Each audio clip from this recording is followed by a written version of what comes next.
तो भाई Jai Hind and welcome to defence exam master. मेरा नाम है शिवम सारस्वत, आप सभी मुझे जानते हैं। आज हमारे साथ हैं बहुत ही स्पेशल गेस्ट और काफ़ी ज़्यादा मेरे को बच्चों की डिमांड आ रही थी कि सर किसी को लेके आओ, समवन फ्रॉम टेरिटोरियल आर्मी। आपको पीछे हमारे स्क्रीन पे दिख रहा है and we have Sandeep sir. Thank you so much for coming sir. और इतना शॉर्ट नोटिस में हमने ये चीज़ प्लान की एंड सर स्पेसिफिकली मुंबई से इस चीज़ के लिए आए हैं। तो आज हम बात करेंगे टीए के बारे में और भी बहुत सारी अमेजिंग सी कन्वर्सेशन है जो सर से जानेंगे। सर की लाइफ जर्नी ही जो टोटली है टीए ऑफिसर। कोई ऐसा पॉडकास्ट भी नहीं है, ऐसा कोई कंटेंट पूरे यूट्यूब पे भी अवेलेबल नहीं है, तो बहुत मज़ा आने वाला है sir. Welcome to the show. Thank you so much and I am really grateful. ये बच्चे देखेंगे तो बड़ा इंस्पिरेशन मिलेगा। और सर ये हम जैसे लोगों के लिए जो ओवर एज हो चुके हैं खासतौर से, उनके लिए तो एक तरीके से ब्लेसिंग हो गई आपका आना। मैं तो कोशिश करूँगा कि इन बच्चों को जो है ना, I will try to give my best so that they are totally aware कि भाई ये ऑर्गेनाइजेशन है क्या। राइट। बिकॉज नॉर्मली क्या है कि लोग वही एनडीए और सीडीएस वगैरह के लिए ट्राई करते हैं और पूरी अटेम्प्ट्स खत्म होने के बाद then they don't know but they still desire कि भाई हाँ भी हम तब भी वर्दी कैसे पहन सकें। And luckily this facility is only in the army, this olive greens में, and which is not available in Navy and Air Force. So Shivam, जो भी आप मेरे से पूछोगे, I am a hardcore TA officer. I retired as a pensioner from after putting in 23-24 years of service in TA and regularly in body service. So I'll try to answer all your queries, and especially for these aspirants who are wanting to join the olive greens after having missed all their chances. कोशिश रहेगी कि आपके जो सवाल है मैं उसको पूरा तरीके से जायज़ तरीके से उनको कन्विंस कर पाऊँ कि अभी भी हिम्मत मत हारो, या उसके बहुत टाइम। Exactly sir. तो सर सबसे पहला सवाल जो मेरा आपसे है वो यही है कि I want to know, we want to know about your journey starting से लेके। मुझे तो थोड़ी थोड़ी चीज़ें पता हैं बट शायद व्यूअर्स को नहीं पता हमारे, तो आप अपनी जर्नी के बारे में शुरू से बताएं। जर्नी ज़रूर बताऊँगा। See as a TA officer I can say that in Olive Greens I am the third generation officer. मेरे ग्रैंडफादर जो हैं वो World War II में he was in the ordnance with the British Army. My father joined army immediately after the Chinese aggression, that is 1962 war. तो he got commissioned in 46 Air Defense Regiment. तो China war के बाद क्या था कि there was a shortage of officers, तो फटाफट जो है ट्रंकेटेड कोर्सेज रन कर रहे थे जिसका नाम उन्होंने एमरजेंसी कमीशन ऑफिसर्स का नाम दिया था। वो भी सीरियल नंबर से शुरू होता था, EC1, EC2, EC3, EC4 से लेकर which went up till EC12। उसके बाद शुरू हुआ SS1 यानी short service commission, course number 1 serial number जो अभी तक चलता है। So my father served and he was there in as part of 1965 war, as part of 1971 war. फिर there was a proposal once he got relieves कि जितने x EC officers हैं उनको क्यों ना लिया जाए 3 नई ऑर्गेनाइजेशंस में, which was border roads organisation, BSF and CRPF, क्योंकि ये तीनों ऑर्गेनाइजेशंस जो हैं ये 62-63 में खड़ी हुई हैं। उसके पहले जो है it was only Indian army, navy और air force. So luckily through UPSC my father got through border roads, and इन सभी ऑफिसर्स को जो EC ऑफिसर्स थे उनको जब लिया जा रहा था इन डिफरेंट डिपार्टमेंट्स में, तो उनकी एंटीडेट सीनियरिटी जो है वो काउंट हो रही थी जो आर्मी की। And so his service was also counted, and then as you all know that border roads, just to show the फौज को कम दिखाने के लिए, दो इट्स अ यूनिफॉर्म फोर्स, खाकी फोर्स है, रैंक्स वगैरह सब कुछ हैं, and it also comes under the Army Act 1950, but world powers के सामने अपनी आर्मी को कम दिखाने के लिए इसको ministry of shipping and transport का रखा हुआ है border roads. So my father retired from border roads, and unfortunately he had a head injury accident. So because of this थोड़ा सा टाइम लैप हो गया, that he expired in 2008. Now about me, family में सभी लोग फौज, father, grandfather, and even my sister is married to a naval officer. तो मेरे को भी बहुत दिली ख्वाहिश थी कि भी मैं भी फौज ज्वाइन करूँ, जैसे हमारी फैमिली में चलता आ रहा था। And I sat for CDS exam in 1986 जब मैंने ग्रेजुएशन कंप्लीट करी। Prior to that, luckily my parents have given me a very good education. I have studied from St. Joseph's College Nainital, जहाँ के आपको मालूम होगा ये नसरुद्दीन शाह है और जहाँ पे बहुत पिक्चर की शूटिंग भी होती है। मैंने स्कूलिंग वहाँ से करी। फिर part of my college I did from DAV Chandigarh, but unfortunately उस समय militancy in early 80s was very high and at its peak in Punjab, जिसकी वजह से मेरे को फर्स्ट ईयर में शिफ्ट होना पड़ा इंदौर। तो मैं अपने अंदर के बाद शिफ्ट हो गया इंदौर, बिकॉज बार बार वही पुलिस आती थी कॉलेजेस में, और this all India student federation का चलते रहता था कुछ न कुछ, तो कहीं हमारा लॉस ऑफ ईयर ना हो जाए, इसलिए जो है I shifted base to Indore and I graduated from Christian college Indore. वही इंदौर से I applied for short service, I got through the SSB also. मैं इलाहाबाद गया था 19 SSB first attempt. Unfortunately my father met with the head injury accident during that time. तो जितनी तमन्नाएँ थी वो, because he was hospitalise for a very long time, for 10 months। उस समय सर्जरी नहीं करते थे, दवाई से क्लॉट्स को डिसॉल्व करते थे, to its toll. I had written an application to the then Chief of Army Staff, General Sundar ji, to take me the next course, citing the reasons of my father's head injury accident. And due respects to him, I was called to Army headquarters and I was interviewed by a brigadier. But unfortunately, there was no available scheme at that time कि आपको मेरे को next course में लिया जाता। तो थोड़ा सा मोटिवेशन लेवल डाउन हो गया कि अब फिर से वही रिटन एग्ज़ाम दो, फिर से SSB में जाओ, बिकॉज टू फर्स्ट अटेम्प्ट का जो एक चार्म होता है ना निकलने का, वो टोटली डिफरेंट होता है। And as we all know, SSB जो ज़्यादा अटेम्प्ट कर लेता है तो बोलते हैं यार is a better off SSB। तो मेरे दिमाग में वो था कि यार नहीं, मेरे को I don't want to be called a better off SSB, अब देखी जाएगी क्या किस्मत में लिखा है। तो उसके बाद मैंने ट्राई किया CPO के लिए, that is central police organisations, as assistant commandant, जो अभी CAPF बोलते हैं, central arm police force. And उधर थोड़ा सिस्टम अलग होता है, जैसे आर्मी या CDS के लिए we give the written exam first, then followed by SSB। वहाँ पे फिजिकल एग्जाम पहले होता है, followed by written exam at their various centres, and then जो उन दोनों में सिलेक्ट हो जाते हैं उनको इंटरव्यू के लिए यहाँ दिल्ली में लोधी रोड पर बुलाया जाता है, जहाँ पे हेडक्वार्टर्स है। एंड दो it's an informal interview, but I don't mind, because बहुत पुरानी बात है। मैंने फिजिकल क्लियर किया, मेरे को CRPF सेंटर बनता जम्मू में मिला था centre. As far as I remember, I think Farooq Abdullah को कोई नेफ्यू भी था उसी एंट्री में। अच्छा। जो फिजिकल नहीं क्लियर कर पाया था। I clear the physical, I clear the written. 2 महीने के बाद मेरे को कॉल आ गया लोधी रोड पे। This is 1987। जब मेरा इंटरव्यू चल रहा था, they were I have graduated in economics and political science. वो इंटरव्यू बहुत लंबा खिंच रहा था। वो मेरे को बाद में पता लगा कि उसका रीज़न क्या है, क्योंकि नीचे मेरे फादर बैठे थे and he was talking at the reception, जहाँ पे inspector was marking all the candidates who had come. तो इंस्पेक्टर जो है वो मेरे फादर को साइड में लेके गया और ही सेड कि इंटरव्यू 1 मिनट में ख़त्म हो जाएगा if you deposit this much kind of money. That time I think it was 65,000 or something.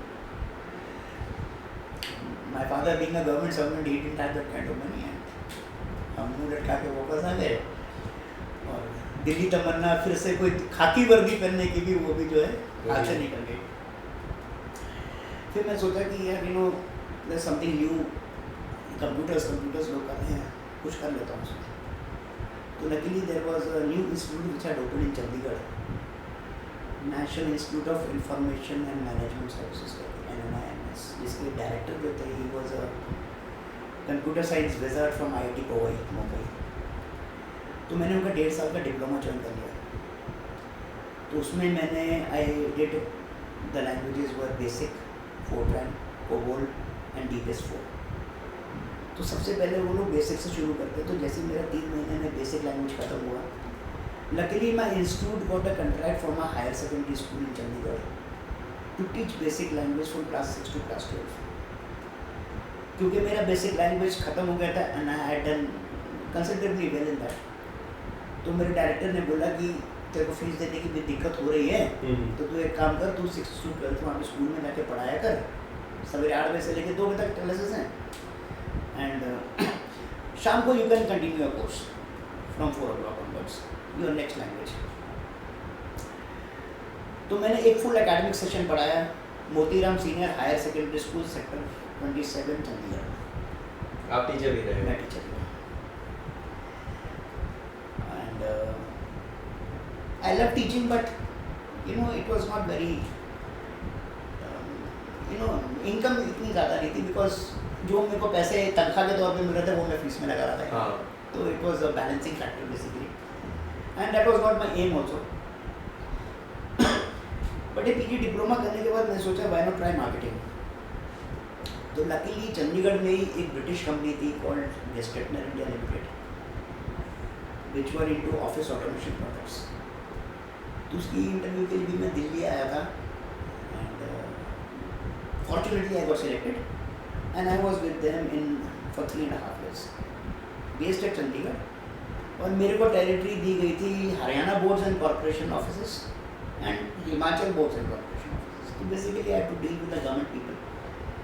And उस ज़माने में क्या होता था कि जो कोई भी इक्विपमेंट आपका DGSND से रेट कंट्रैक्ट पे है, तो government never used to refuse that equipment. आपका रेट कंट्रैक्ट की कॉपी होनी चाहिए बस, that's government authorised. I did quite well there, but then I got an opening in Delhi in Birlas. आपने उसका नाम सुना होगा, Dick Jam and OCM Shootings। उनकी टेक्निकल विंग भी है VX इंजीनियर्स करते हैं। Okay sir. पहले हम लोग आसफ अली रोड पे थे, तो I got selected as assistant manager defence marketing. अब डिफेंस मार्केटिंग इसलिए हुआ क्योंकि फादर डिफेंस के, ब्रदर इन लॉ डिफेंस में। तो जो इंटरव्यू था, एक EME के ऑफिसर थे कर्नल BC हालन, जो जनरल मैनेजर थे quality assurance. And we were, आप टेक्निकल हो, आप BTech करी हुई आपने, मैं तो नॉन टेक्निकल हूँ। I was the only non technical person amongst electronic and communication engineers in the marketing team. तो मेरा मेन काम था, आई was directly under a DGM and we were dealing with Department of Defense Production and Supplies and Director General Quality Assurance, Army, Navy, Air Force and Finance Ministry। तो मैं सब commercial aspect देखता था उसमें। Touring भी रहती थी काफ़ी, जहाँ पे फौज का सामान जा रहा है, क्योंकि जो प्रोटोटाइप बनते थे, एक जा रहा है एनवायरमेंटल टेस्टिंग के लिए बैंगलोर, एक जा रहा है यूज़र ट्रायल्स के लिए सिकंदराबाद। जब तक वो प्रोटोटाइप दोनों तरफ से पास नहीं हो जाएंगे तब तक आपकी बल्क प्रोडक्शन शुरू होगी। I learn quite a lot over there. Majorly what I learn was how to deal with government organisations and I will not go into major details because I do not want to point fingers. ये कौन से साल की बात थी sir? ये है 92 to 98। 92-98। I was there with them for 6 years. And then I started my own छोटा मोटा काम शुरू किया कंप्यूटर सॉफ्टवेयर एंड हार्डवेयर में। Okay. Basically it was majorly computer stationery, because उस समय क्या हुआ, दिल्ली में मेरे को TA का फॉर्म मिल गया। अच्छा। अब मैंने बोला अगर मैं बिरला में काम कर रहा हूँ, ये लोग मेरे को नहीं NOC नहीं देंगे। NOC नहीं देंगे, सबसे बड़ा फैक्टर है NOC वाला। तो मैंने सोचा अभी है टाइम बहुत साल भर, हाँ। एंड आई कैन एस्टैब्लिश, मैंने PG डिप्लोमा किया हुआ है, तो I can at least handle the computer stationery part. और फौज की इन्विटेशन में थोड़ा थोड़ा लेती थी, या आप AMC उठा लो, 1-2 लड़के रख लो जो टेक्निकल हैं, जो कि आपका कंप्यूटर वगैरह कीबोर्ड वगैरह सब ठीक कर सकते हैं। तो वो छोटा सा बिजनेस शुरू किया एंड 98 में TA का फॉर्म आया। I cleared the written I cleared the preliminary interview board. And as luck would have it, फिर मेरे को मिली 19 SSB. फिर से वापस Same SSB. जहाँ से you was लेकिन जहाँ से बस I could not join. तो जैसे लोग बोलते हैं ना, it is destiny. And so मैंने ना जी जान लगा दिया था इसमें, because you know I felt that you know maybe destiny is trying to repeat itself कि मेरे को फौज जाना है, मेरे को वर्दी पहननी है. इससे रिलेटेड ना मैं एक बात चाहूँगा आपके साथ कि जितनी टीए की बटालियंस है ना, हाँ most of them during 62 war and 65 war were air defense TAs okay which got converted to infantry later. कुछ पुरानी बटालियन है जो इन्फेंट्री की शुरू से चल रही हैं, बट कुछ ऐसी बटालियन हैं जो पहले एयर डिफेंस यूनिट्स थी which got converted to infantry. Because एक शॉर्ट टेन्योर के लिए my father also served with TA during 1965 war. उनकी पोस्टिंग आई थी इनफैक्ट अपने रेजिमेंट से इन 144 AD टीए रेजिमेंट इन पंजाब. ओके तो that's how I am relating. तो डेस्टिनी में था कि भाई लगता है दोबारा ऊपर वाला मौका दे रहा है, वर्दी पहनना है, और मैंने जी तोड़ नहीं कर पाया. यू नो टीए में this one good thing that married unmarried का चक्कर नहीं है. And I okay you are very clear है. 18 to 42 years, graduate and medically fit and gainfully employed. Again fully employ. ये 4 क्यूआर आप फुलफिल करते हो, उनको इससे कोई लेना देना नहीं कि आप मैरिड हो अब ये हो. तो but for its preparation you know what I did, मैं अपने पेरेंट्स के यहाँ गया. मैंने 3 महीना कट ऑफ कर दिया सबसे. कोई यारी दोस्ती नहीं, कोई कुछ नहीं, क्योंकि 10 साल का गैप आ गया था. हाँ यू नो 88 में मेरे कमीशन 7 वाले थे होते 45 बेसिस जो मैंने ज्वाइन करना था, और कहाँ 98. And this was do or die for me. अगर वर्दी पहननी है तो हाँ 3 महीने was good enough. But prior to that 3 months बोलते हैं Dehradun is very good for coaching academies this that.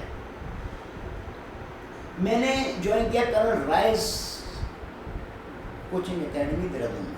अच्छा ये Sena medal colonel Rai from Bihar regiment. 8 दिन में मुझे पता लग गया कि जो सिखा रहे हो तो मैं खुद कर सकता हूँ. एक एडवांटेज ये हो के पास कि हाँ जी जो GTO टास्क हैं तो उनके पास ग्राउंड है छोटा सा, जहाँ उन्होंने ऑब्स्टिकल्स वगैरह और ये बाकी किट लगाया हुआ है अपना, रस्सी रुस्सी बैरल बिलोड ये सब कुछ. इसके अलावा तो क्या है, लेक्चरेट में खुद तैयार कर सकता हूँ. You know general topics current affairs खुद तैयार कर सकता हूँ. And thematic appreciation word association ये सब तो you know like it is all about practice. तो मैंने 3 महीना करा and Shivam I got through in the first one. और वो 3 महीने की मेहनत थी. और 3 महीने की मेहनत थी. अब 3 महीने में कंसिस्टेंसी बहुत जरूरी थी. हाँ मैं क्या करता था, TAT, WAT, SRT, SDT, right they are all time bound. Time exactly. और मैं रखता था घड़ी सामने by the watch. By the watch. मैंने स्टडी टेबल रखी थी, ठीक है एक टेबल नाम रखा था, ठीक है. प्रैक्टिस बुक्स रखी थी और एक अपनी रजिस्टर रखी थी, और सामने रखी थी घड़ी. 30 सेकंड देखने के 4 मिनट लिखने के. यही होता है. 30 सेकंड देखने के 4 मिनट लिखने के. 10 pictures 1 blank. 60-70 WAT, 60-70 SRT, SDT तो आप खुद ही बना रहे. Over a period of 15 days I got to know कि इसमें है ही कुछ नहीं. और आज मैं आपको गुंडी भी बताता हूँ which is there for your students. जितने लोग SSB के लिए जा रहे हैं, चाहे वो CDS के लिए जा रहे हैं, चाहे वो AFCAT के लिए जा रहे हों, चाहे वो TA के लिए जा रहे हों, चाहे वो नेवी के लिए जा रहे हों, all SSBs have got the same type of questioning. गुंडी कहाँ आती है? हर एक SSB के पास मैक्सिमम 150 से 200 फोटोग्राफी, हम्म, जिसको वो रोटेट करते रहते हैं अलग अलग बैचेस के साथ। हाँ वो तो है। हर एक एसएसबी के पास 700 से 800 वर्ड्स हैं, 800 से 900 एसआरटी है। Hmm, even if you are practising 30 per day, SRT and WAT एक महीने में खत्म। सर क्योंकि तकलीफ, आपको वही चीज़ रिपीट करनी है। मैं आज चाय पीते हुए आपने मेरी फ़ोटो दिखा दी ब्लर्ड, मेरे बैच को जो एसएसबी के लिए आए हैं, साइमल्टेनियसली ये नेवी वालों में भी चल रही होगी, राइट, होता है सर। और हो सकता है 3 महीने के बाद ये किसी और बैच को रिपीट हो जाए। हाँ, तो कहने का मतलब ये है, ये जो एस्पिरेंट्स हैं, if they are only putting that consistency, if they are only putting that little hard work, if they are only putting that kind of presence of mind कि यार ये तो मैं 10 दिन पहले करी स्टोरी फिर दोबारा कैसे आ गई, that is what is presence of mind, where you are connecting with this I have already done, or it is something similar, you just have to refer back a register, तो कितने दिन पहले मैंने किया था, ये रिपीट कैसे हो रही है। करेक्ट है sir. But unfortunately what is happening is, हम तो निकल गए क्योंकि पहले हम कहानी पे आ रहे हैं हमारी एसएसबी में। अच्छा, then I should tell you about the training aspects. Right sir. ठीक है, आपने निकल लिया, you have cleared your SSB, medical हुआ, उसके बाद थोड़ा सा वक्त लगता है फिर पुलिस वेरिफिकेशन। जितनी जल्दी आप पुलिस वेरिफिकेशन कराते हो, जैसे हम 6 जने हैं एक एसएसबी बैच में, अगर मेरी पुलिस वेरिफिकेशन सबसे पहले होती है और जो मेरे को यूनिट एलोकेट है मैं उसको ज्वाइन कर लेता हूँ, my date of seniority starts from that day. Okay, मैं एसएसबी में तेरे साथ होऊंगा, बट मैंने पहले ज्वाइन कर लिया, हम सीनियरिटी। ओके, तो मेरा टीए नंबर भी पहले आएगा, ओके, मेरा आई कार्ड भी पहले आएगा, मेरी डॉक्यूमेंटेशन भी पहले हो जाएगी, ऑटोमेटिकली आप जूनियर हो जाओगे मेरे से। ओके। बेशक हम ऐसे डिपेंड करता है आपको पुलिस वेरिफिकेशन कितने दिन में करते ओके। हैं, ये लोगों को पता नहीं है। आप ये नहीं बोल सकते यार शिवम तो मेरा एसएसबी टाइप से, बट ऑन ग्राउंड तो जूनियर है ना, बिकॉज उसका आई कार्ड नंबर और उसका पर्सनल नंबर आपके बाद में आ रहा है। सर इसमें एक चीज़ और है ना कि ये सब आपका हो गया, आप कमीशनिंग तुरंत हो जाती है टीए में। टीए में बिल्कुल लोग commission, there is a reason for that. Yes. देखो, टीए वाज रेज्ड इन 1948।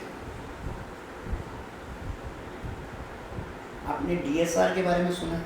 नहीं। DSR is defence services regulations किताब। ओके, पहला क्वेश्चन उसमें है व्हाट इज आर्मी।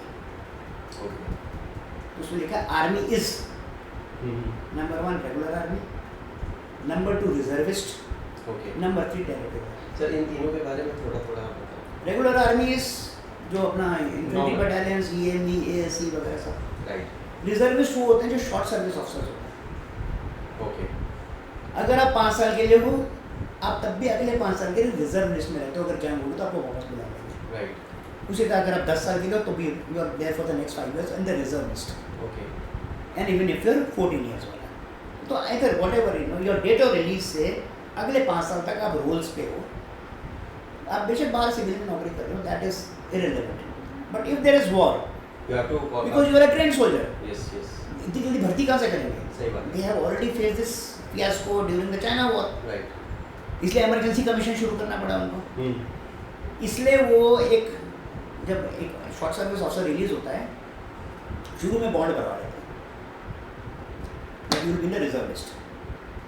तो अगर उसके 5 साल के दौरान वॉर हो गया तो बुला लिया जाएगा, अगर 5 साल में वॉर नहीं हो तो ठीक है, then he continues with this civil profession. And तीसरी वाली कैटेगरी आती है टीए वाली। So what is army? Army is regular army, reservist and territorial. ये para 1 of defence services regulation.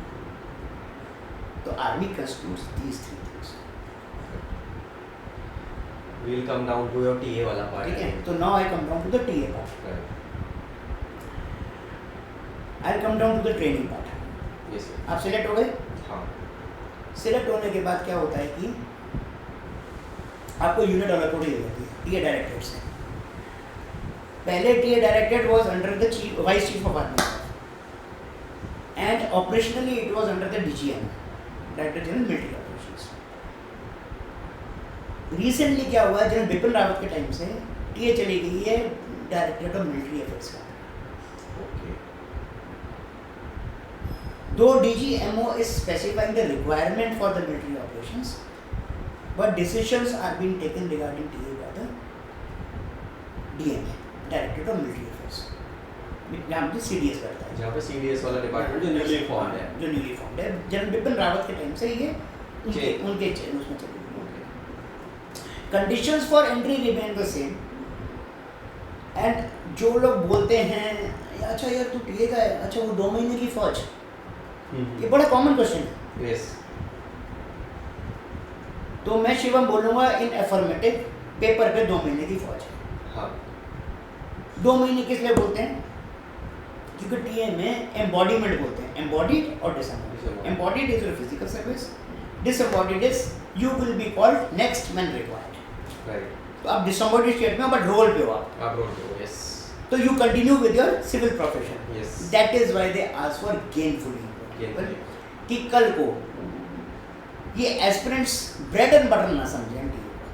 It is not a bread and butter, ठीक है, it is a citizens army. Yes.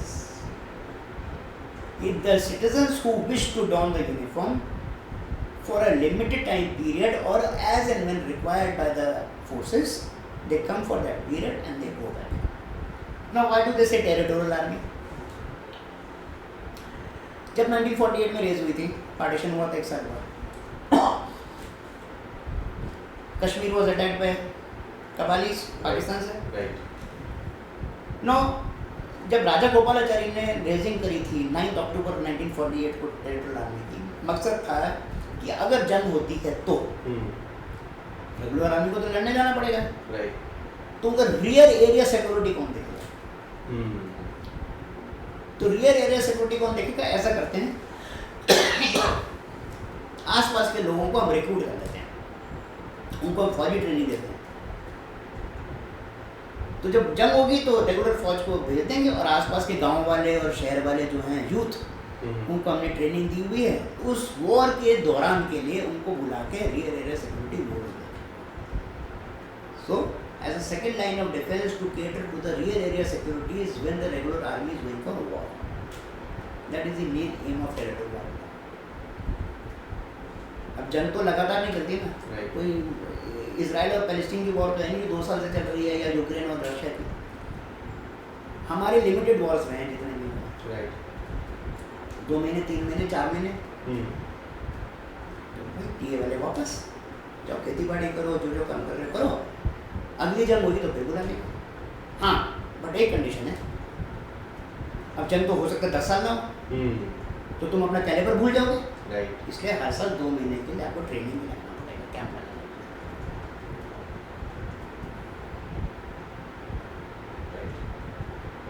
इसलिए 2 महीने की फौज बोलते हैं, क्योंकि जंग तो हर साल नहीं होती ना। अब इसमें कैंप लगाने वाली बात है, तो अब मैं आता हूँ कि व्हाट इज एम्बॉडीमेंट। तो there are 4 types of embodiment. Over a period of time, what has happened is there are some part-time officers and there are some full-time officers.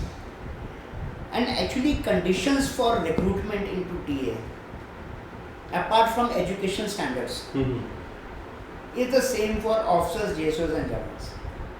That is gainfully employed. But on ground, JSOs और जवान के ऊपर इतना लागू नहीं हो रहा है, क्योंकि वर्किंग फोर्स तो वही है, ऑफिसर्स तो they are the commanders basically. तो ऑफिसर्स पे ज़्यादा, क्योंकि ऑफिसर्स क्या है कि कोई एडवोकेट है, कोई बैंकर है, कोई PSU में काम करता है, कहीं काम करता है, तो दो there are letters from the government specially to banks and to PSUs, if any of your individual has joined the Regular Army, you will relieve him as and when required by his unit. IOCL and ONGC and Steel Authority, Steel, Tata Steel, ये सब करते हैं, ये सब में है, ये सब करते हैं। तो but and there is also ruling कि अगर आप ऐसा को भेजते हो तो उस इंडिविजुअल की सीनियरिटी जो है वो मेंटेन रहेगी आपके पेरेंट ऑर्गेनाइजेशन। मतलब ये नहीं कि आज वो टीए में चला गया तो आप दूसरे को प्रमोट कर दो उसकी। तो एक seniority has to be maintained in his parent organisation. अब गुंडी क्या आती है जब लोगों को ज्वाइन करने के लिए, पीएसयूज एंड बैंक्स तो आपको दे देते हैं normally, government organisation specially PNB, SBI, steel authority, Tata steel, ये सब दे देते हैं। आती है प्राइवेट सेक्टर वाले लोग, तो हम मेरे पास ज़्यादा सवाल आते हैं, सर हम क्या करें? मैं पूछता हूँ भाई हम क्या करें, क्या हमारे जैसे करो, अपना धंधा खोलो। बट धंधा खोलने में दो चीज़ें हैं। अगर आपको एक एफिडेविट देना पड़ता है that you are gainfully self employed, just for example like you are self employed, तो उसमें आपको ये भी लिखना पड़ता है कि आपकी सालाना इनकम क्या है। अगर आप सपोज बोलो कि भाई यार अगर मैं 14 दे देता हूँ तो सोचेंगे कि यार इतना पैसा इसके उधर टीए के लिए ज्वाइन करनी है। अगर मैं कम दे देता हूँ 3-4 हज़ार रुपये महीना तो होते हैं यार, ऐसा तो चपड़ासी है। तो लोग असमंजस में पड़ जाते हैं एस्पिरेंट्स की, हम दिखाएं तो दिखाएं क्या अपने सेल्फ एम्प्लॉयमेंट में।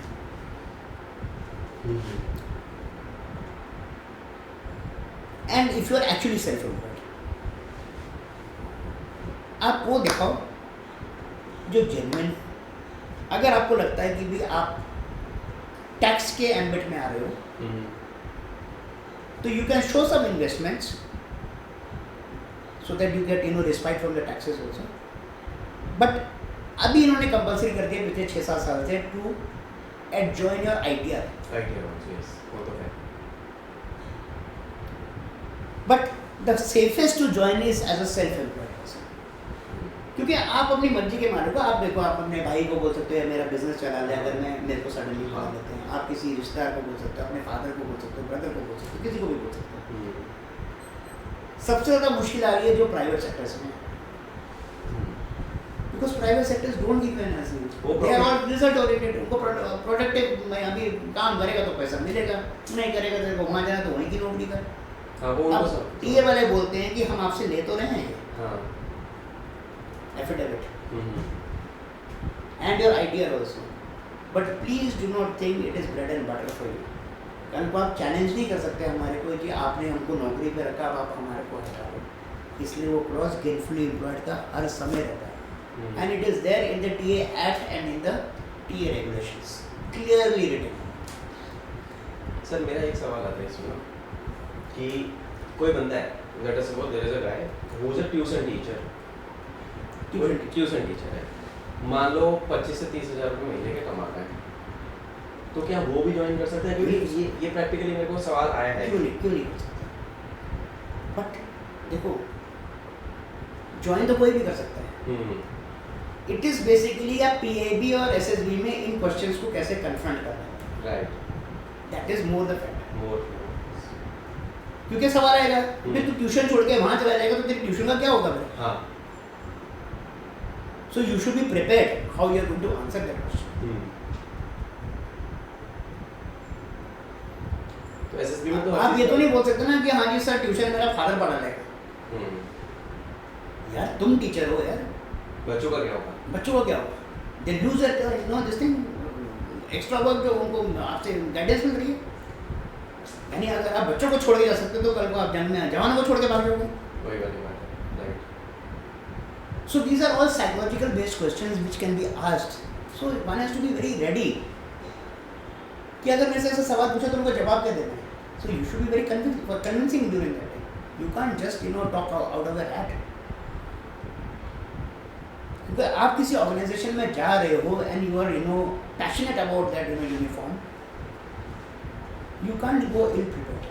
हाँ, ये तो है सर, बिना तैयारी के तो मौत निश्चित है। आप कई बार मैंने ऐसे कैंडिडेट्स देखे हैं कि जो ऑर्गेनाइजेशन ज्वाइन करना चाह रहे हो उसके बारे में नहीं पता। आई have seen it, I have taken interview sir, and मेरे को शुरू के 2-3 मिनट में पता लग जाता है व्हेन आई वाज वर्किंग कि यार ये तो ब्लैंक है बंदा, सो कोई भी नहीं लेगा उसको। तो टेक्निकल एंट्रीज के एसएसबी जो होते हैं सर, अभी you do not know what are the changes which have come in here. हमारे टाइम में जो रिटन एग्जाम होता था पीआईबी से पहले, उसमें एक होता था इंग्लिश लैंग्वेज का Yes. और पहले होता था एस्से राइटिंग का। अभी तो एमसीक्यू बेस्ड है ऑनलाइन में। एमसीक्यू से पहले और भी कुछ था। हमारे टाइम पे एक short questionnaire and essay writing. और क्या बोलता था, एक मंडली बैठती थी, एक प्रेसाइडिंग ऑफिसर, कर्नल रैंक का, मेजर, लेफ्टिनेंट, कैप्टन, अलग अलग यूनिट के आएंगे। ये ग्रुप हेडक्वार्टर्स में हर एक कमांड में जो होता है, बड़ी सी राउंड टेबल होगी, सर 50 पेपर तू चेक कर, 50 पेपर तू चेक कर। ऐसे मैं तो बहुत सारे उसमें जाऊँगा, इतने कैंडिडेट्स को मैं अभी भी जानता हूँ।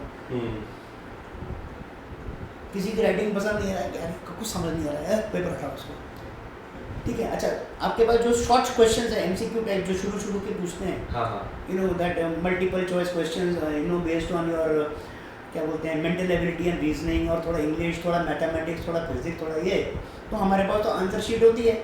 हाँ जी, 1 का बी, 4 का डी, फलाने का ये, फलाने का ये, तो 2-3 पेपर चेक करने के बाद रट जाता है, टक टक टक टक, क्रॉस क्रॉस क्रॉस, चल भाई नेक्स्ट सेट तू कर। अब मेरे को तेरा ऐसे ही नहीं अच्छा लग रहा, बट दूसरा कैंडिडेट है, उसकी हैंडराइटिंग बड़ी अच्छी लग रही है, बड़ा नीट काम किया हुआ है, कंटेक्स्ट कुछ नहीं लिखा उसने, कंटेंट कुछ नहीं है, but handwriting and neat work कर रहा है। तो एक अफसर बोलेगा, सर नीट वर्क के 2 नंबर तो दे दो।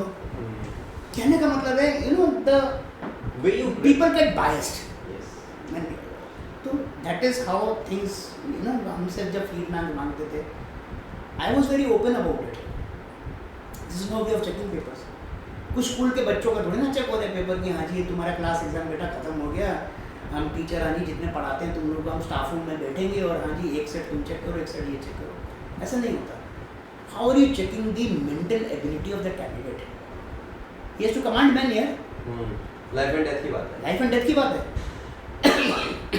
तो ठीक है, इसलिए अभी उसके बाद इन्होंने क्या किया, इन्होंने एनडीए और सीडीएस और बैंक पीओस की किताबों से क्वेश्चन बनाने शुरू किए। ये बीच में फेज है 2019 से पहले की बात है। हाँ। क्या होता था कि यू नो लाइक ऊपर से आएगा हुक्म कि भाई चलो 1 TA group will be given the task, they will and board of officers they will all come to Delhi. वो सिर्फ क्वेश्चंस बनाएंगे, ठीक है। अब क्वेश्चन बना दिया आपने 500-700, उसमें से बेस्ट चूज करके, अब प्रिंटिंग भी लोकल करा रहे हो। आपको यूपीएससी का क्वेश्चन पेपर पता लगता है कहाँ से प्रिंट हुआ है, ठीक है।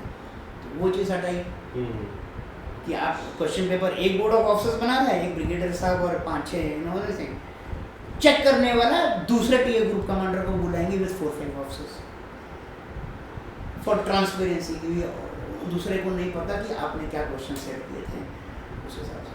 अब एमसीक्यू में तो क्या आप रखते हो, जितने आपने सर्कल करे हैं वो सेंस हो जाते हैं और आपका विद इन सेकेंड्स आपका रिजल्ट निकल जाता है। अब इधर आप टिक मार्क कर रहे हो, क्रॉस मार रहे हो। अब मेरी तरह बंदा होगा जिसका इंडेक्स नंबर पता है, तो हाँ जी मैं उसने आधा क्रॉस मारे, मैं उसको टिक मार्क ही कर दूंगा, काउंटिंग में गड़बड़ हो जाएगी। तो ये हमारा प्रपोजल तो बहुत पहले का था कि एमसीक्यू होना चाहिए, why don't we give you know UPSC type exam. तो अभी ऑनलाइन हो गया sir. See, there are phases of every organization. I don't blame the organization, but we were too late in going along with the world and the system. Exam is an exam. चाहे 2 महीने की फौज हो, चाहे regular embodied की फौज हो, जब आप सिलेक्ट कर रहे हो as officer category, you cannot bypass a particular set of system which the other organizations are following. आप BSF CRPF के भी एंट्री देख लो, उनके भी MCQ में white, so we have been slow basically, but ठीक है, no change is always better, it's coming into form now, but लैकिंगनेस हैं हर एक ऑर्गेनाइजेशन में होते हैं, बट धीरे धीरे गाड़ी भी आगे चलती रहती है। तो हमने तो हर एक फेज देखा है। 2019 में जब फर्स्ट बारी फीमेल्स को एंट्री मिलनी शुरू हुई, the females surpass the male candidates in all the centers. और उनकी वैकेंसी एक दो Vacancy. I don't think that this is good service. If you are keeping 33% quota in the parliament also, तो 6 में से 2 तो करो, 10 में से 4 तो करो. एंड देन 2019 में जो फर्स्ट बार लड़कियों को बिठाना शुरू किया, सिलेक्ट कौन हुआ? गर्ल्स नहीं, गर्ल्स का हुआ, सिविलियन कैंडिडेट तो कोई भी नहीं हुआ.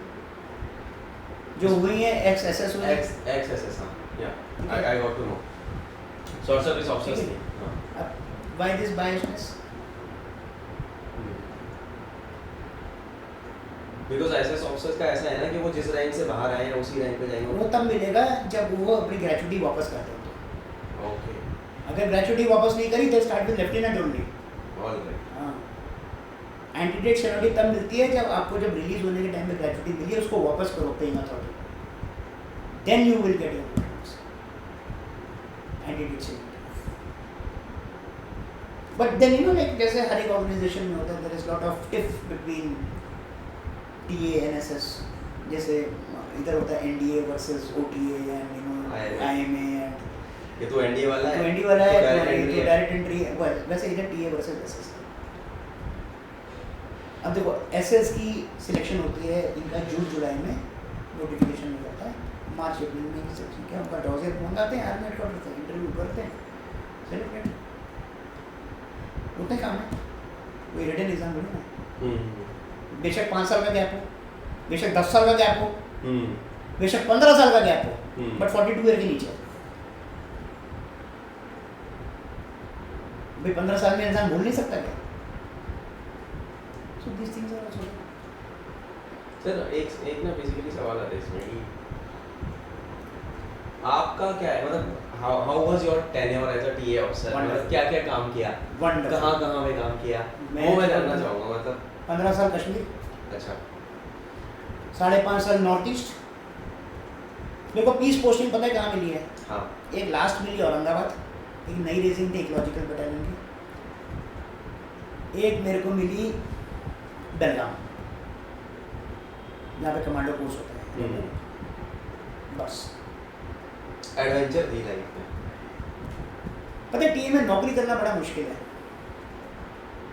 I am being very Frank on this interview with you. People should not come with preconceived ideas about TA. अन्य वर्दी पहननी है ना, फिर जज्बे से पहनो, नहीं तो आओ ही मत.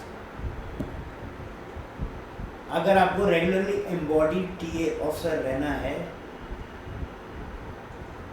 Learn to say yes to any posting.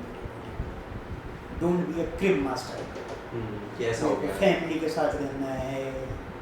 आपकी फील्ड ही पोस्टिंग है मैक्सिमम.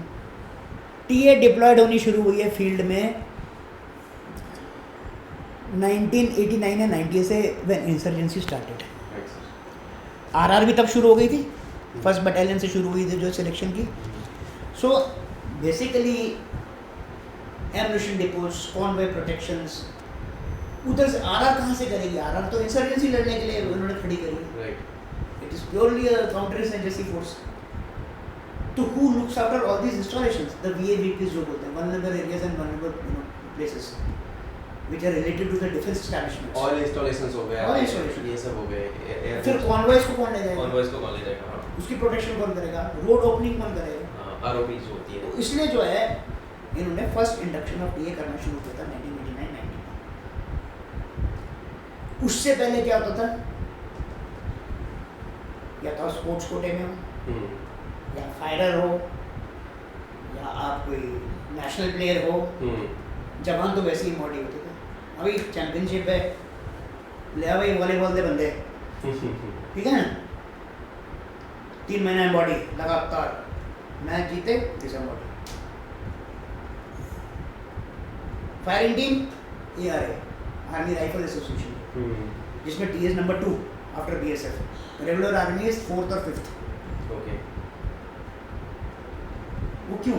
रेगुलर आर्मी के पास टाइम का है. टीए को आप एमओडी से कर रहे हो, जा भाई फलानी रेंज पे, आदमपुर रेंज पे जाओ, फलानी रेंज पे आप कैंपिंग कर रहे हो, बस फायर ही कर रहे हो। अब सपोज करो कि कोई जवान है, कोई जेसो जो है एक राइफल में उसको गोल्ड मिलने वाला है यार, वो फाइनल में हार के आएगा, क्योंकि अगर गोल्ड मिल गया तो उसको अगले साल एम्बॉडी कम करेगा। He has won the last battle of his, this thing, sport. Once he has got gold, he cannot compete again. Either he'll have to change his weapon, or he will not be embodied next year. Now changing a weapon is also very difficult. आप एक rifle वाले और pistol पे कैसा होगा? उसका कम से कम 1.5-2 साल की प्रैक्टिस चाहिए उसके लिए, and to reach that top of a gold medal.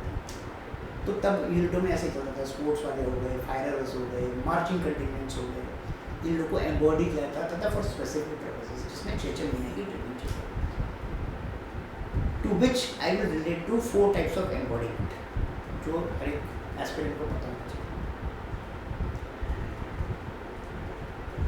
TA में है 4 टाइप की embodiment, that is annual training camp, उसके बाद आता है VTA, that is voluntary training. If your civil profession permits you more time and gives you an NOC say for more 3 months 4 months, तो आपको special case में TA directorate से permission लेके VTA में रखा जा सकता है। Right sir. तो आपने 2 महीने के एनुअल ट्रेनिंग कैंप कर लिया, which is compulsory every year, plus 3 से 4 महीने आपने VTA कर लिया। The next 2 embodiments are permanent staff. Permanent staff मतलब होता है जैसे एडजुटेंट, क्वार्टर मास्टर, वाईसी, तो वो है 3 साल की ट्रेनिंग, जो कि अभी इन्होंने 2 साल की कर दी है ताकि सबको रोटेशन में रखें। Extendable by 1 year each up to maximum of 5 years, but 5 years तक कोई पहुंचता नहीं है। 2 मैक्सिमम 2.5 एक्सटेंशन लेके 2 लेके 3 साल में नॉर्मली आउट हो जाता है। चौथा है rule 33। Rule 33 is national emergency, which is JNK। अगर आप वहाँ डिप्लॉयड हो, you are deployed under rule 33 of TA act. वो हमें भी टीए डिप्लॉयड है ना? एट दिस वही तो सी JNK नॉर्थ ईस्ट ही तो डिप्लॉयमेंट है, और कहाँ डिप्लॉयमेंट है? मतलब ऐसा नहीं है कि टीए वालों को सोचे कि भैया टीए ज्वाइन करिए, यूनिफॉर्म होगी, पीस पोस्टिंग काट रहे हैं। टीए इज ऑलवेज इनटू, देखो हर एक टीए यूनिट की परमानेंट लोकेशंस हैं, हर एक टीए यूनिट की। It starts from 101 yes minus 104 कोई यूनिट नहीं, 101 से 126 25 यूनिट हो गई। फिर आती है 10 इकोलॉजिकल बटालियंस, 127 से लेके 137 तक, ठीक है। फिर आपकी अनदर 5 और इन्फेंट्री बटालियंस आती हैं 150 से लेके 155 तक। तो कितनी होगी? 25, 35, 40। फिर आपकी 11 बटालियन है HNH, home and earth battalions. वो अभी रिसेंटली बनी है। नहीं, 2001 में बन गई थी, शुरू हुई नई वाली इको अभी। तो इको नहीं बात कर रहा, HNH, home and earth, son of soil concept, वहीं के लोग भर्ती हुए। इट्स वेरी ब्रॉड, तो मैं इसके रिगार्डिंग व्यूअर्स को तो बोलता इसलिए हूं जो है ना, मतलब कि जो आपकी डिप्लॉयमेंट होगी ना, राइट सर, वो इस हिसाब से होगी। अगर आप पार्ट टाइम ऑफिसर हो, आपके लिए मैंडेटरी आप 2 महीने के लिए आओगे और एनुअल ट्रेनिंग कैंप आपको अटेंड करना ही है। आप उसमें वेवर ले सकते हो 1 साल के लिए, which the commanding officer gives. दूसरे साल भी नहीं आते, उसके लिए टीए ग्रुप कमांडर का वेवर चाहिए। 3 साल तक नहीं आते तो DGTA का चाहिए। उसके बाद भी नहीं आते तो you have to give back your commission. You will not be any more part of territorial army, you will be decommissioned. आप ट्रेनिंग ही नहीं कर रहे हो तो फिर क्या तो फिर ये रैंक का क्या मतलब? सही बात सर। इसमें सॉरी बीच में मैं आपको इंटरप्ट कर रहा हूँ, बट ये जो जैसे अनुराग ठाकुर है, he is a TA officer, he is an MP also. मैं बताता हूँ, हाँ देखिए ऐसा होता है।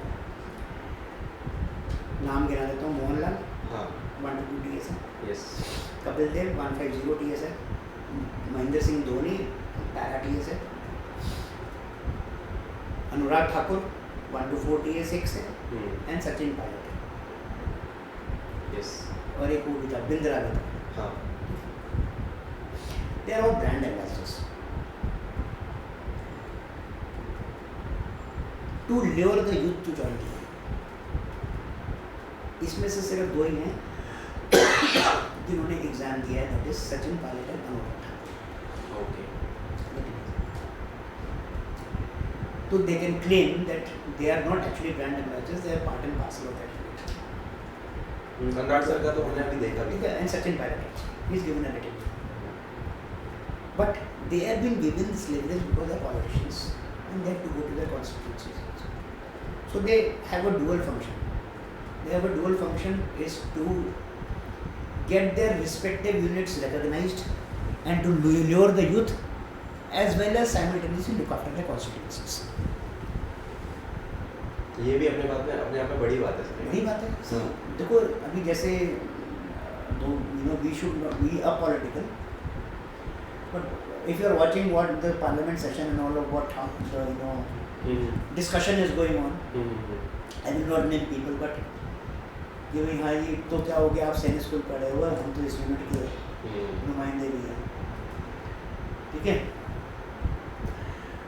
So obviously even these brand ambassadors, and the honorary ranks like Kapil Dev, Mr. Mohanlal, and others have been given. It's a very good situation for that particular union जिससे वो affiliated है। अब देखो महेंद्र सिंह धोनी पैरा से है, वो बीच बीच में कोशिश करता है कि मैं 1-1.5 महीना अपनी यूनिट से लगा करूँ, मैं ट्रेनिंग करूँ। ऐसे कपिल देव भी आ चुका है, थोड़ा सा एज है also caught up with him, so obviously तो ऑनरी रैंक ही रहेगा। मोहनलाल इज ऑल्सो टचिंग 60-62, तो ऑब्वियसली इन्होंने 8 फैक्ट्रीज है, तो they can not come for that regular training, because जब 54 में तो कर्नल साहब ही रिटायर हो जाते हैं, तो they are more to lure. And Mohanlal की वजह से lot of people have joined team. Obviously he is there at Wayanad. Yes जो लैंडस्लाइड वाला काफी उन लोगों ने वो किया है, and he is declared that 3 crores he given on to some foundation. Good thing sir. Yes तो ये चीज़ें हैं, but I will desire from the aspirants, don't take it on face value, you have to prepare for it. ये नहीं है कि हाँ जी 2 महीने की फौज है तो उसके लिए पढ़ाई नहीं करो,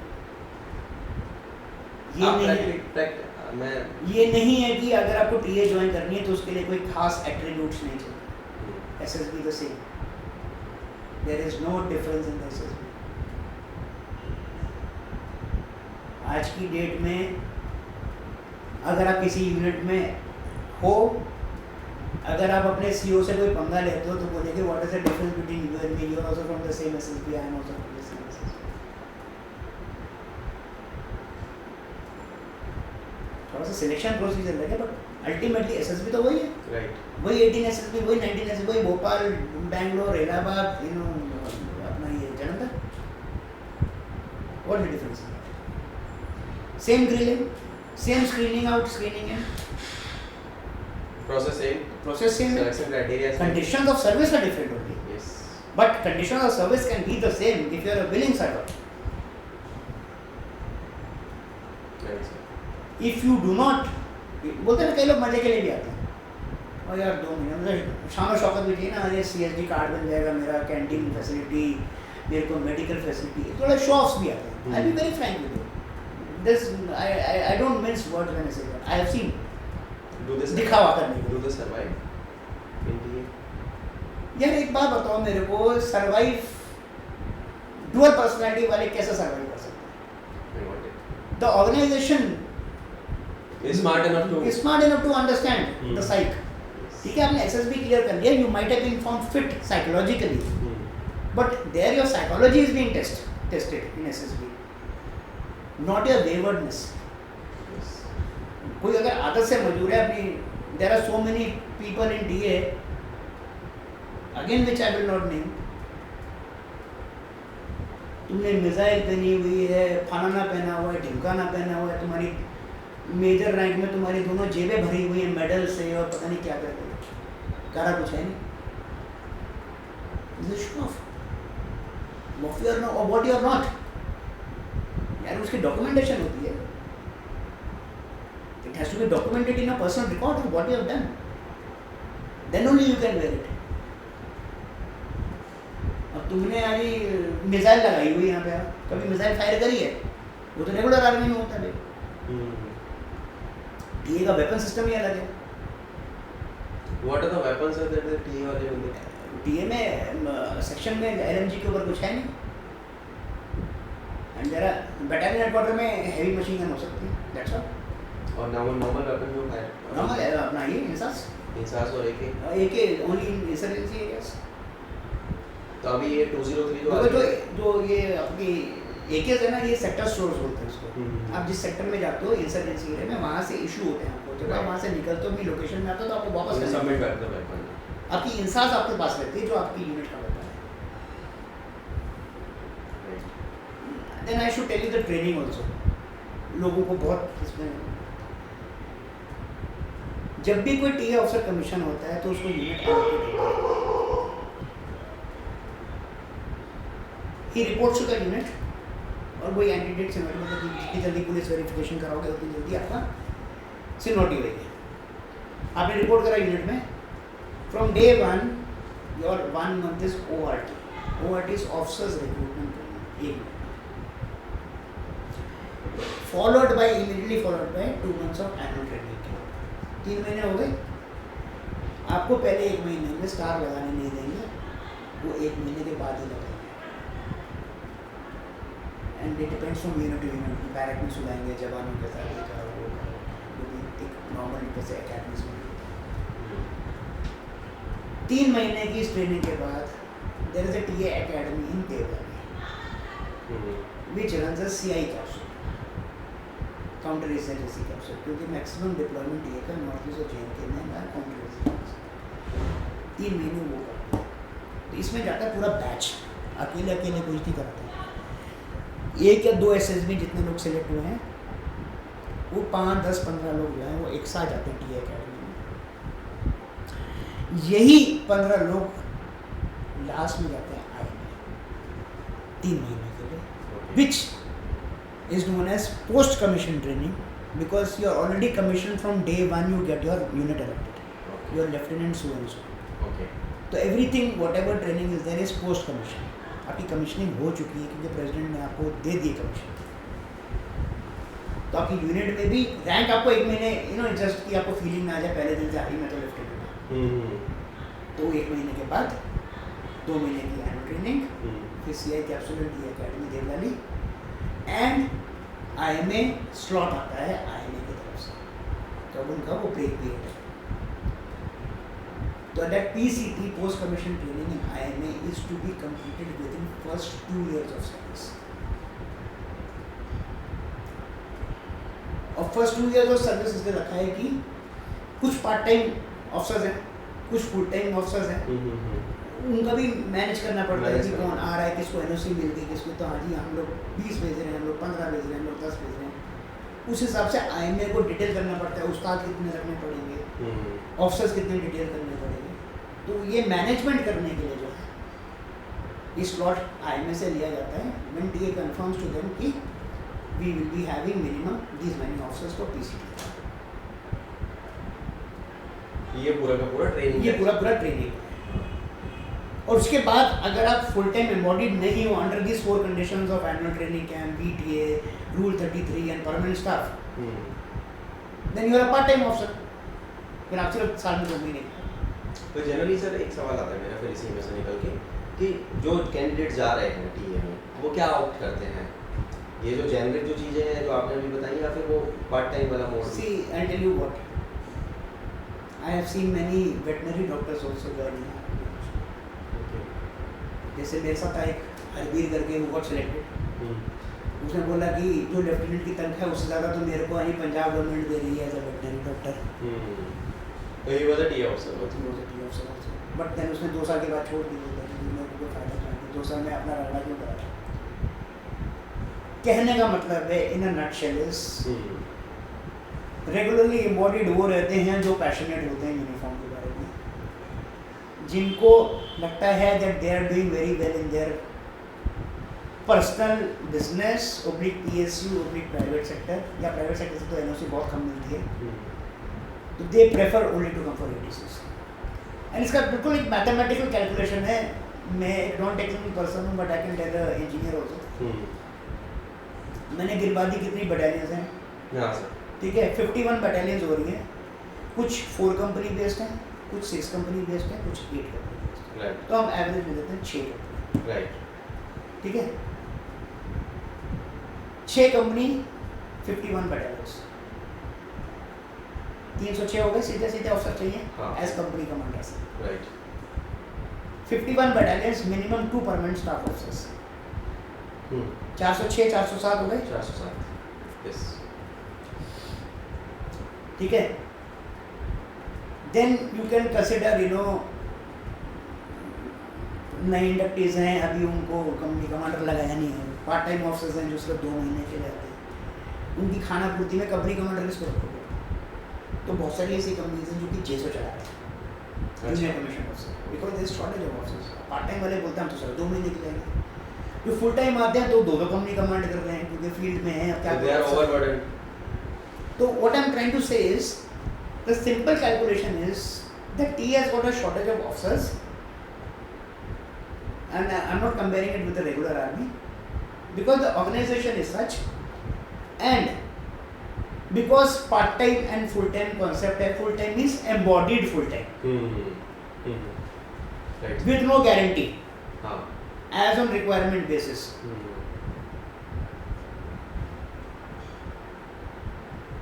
उस हिसाब से हमने कैलकुलेट किया था when I retired 576 ऑफिसर्स चाहिए हैं, कितने ग्राउंड पे 350। तो इसलिए ऑफिसर्स की यूनिट्स चेंज होती रहती हैं, जवान जैसों की यूनिट चेंज नहीं होती। अभी जैसा मेरे को बोलो कि सर आप कौन सी रेजिमेंट हो, भाई मैं 7 रेजिमेंट का हूँ। Maximum I have served with Sikh LI, I have served with Naga regiment, I have served with Assam regiment, I have served with Mahar regiment, I have served with Madras regiment, I have served with Garhwal rifles. And I have done secondment also with Garhwal Rifles because there were options। जो embodiment की बात कर रहे हैं ना, Kargil war के बाद क्या हुआ, शॉर्टेज ऑफ ऑफिसर्स हो गई रेगुलर आर्मी में, राइट जो अभी भी चल रही है। हाँ बट वो इतने अफसर मर गए, विक्रम बत्रा वगैरह जंग ऑफिसर्स।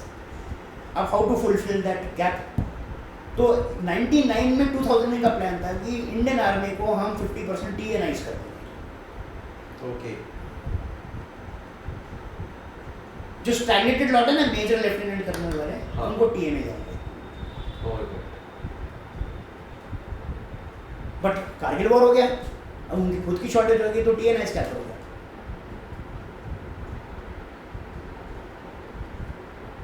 तो इन्होंने क्या किया कि रेगुलर की शॉर्टेज हो गई, तो उन्होंने एक कंडीशन निकाली कि चलो यार BSF से ऑफिसर्स ले लेते हैं लोन पे। अब BSF के ऑफिसर्स है मिनिस्ट्री ऑफ होम के अंडर, यस आर्मी वाले मिनिस्ट्री ऑफ डिफेंस के अंडर, मिनिस्ट्री ऑफ होम चलती है बुक डेबिट सिस्टम पे, आर्मी चलती है राशन के ऊपर। बुक डेबिट सिस्टम मतलब वो लोग खरीदते हैं राशन पैसों से, हाँ हमको सप्लाई डिपो देता है, राइट सेंट्रलाइज्ड है। तो अकाउंटिंग का सिस्टम फर्क आ जाएगा, MHA का अलग है, MOD का अलग है। बोलते यार इनको तो बड़ा हमारा सरगर्दी हो जाएगी लेना।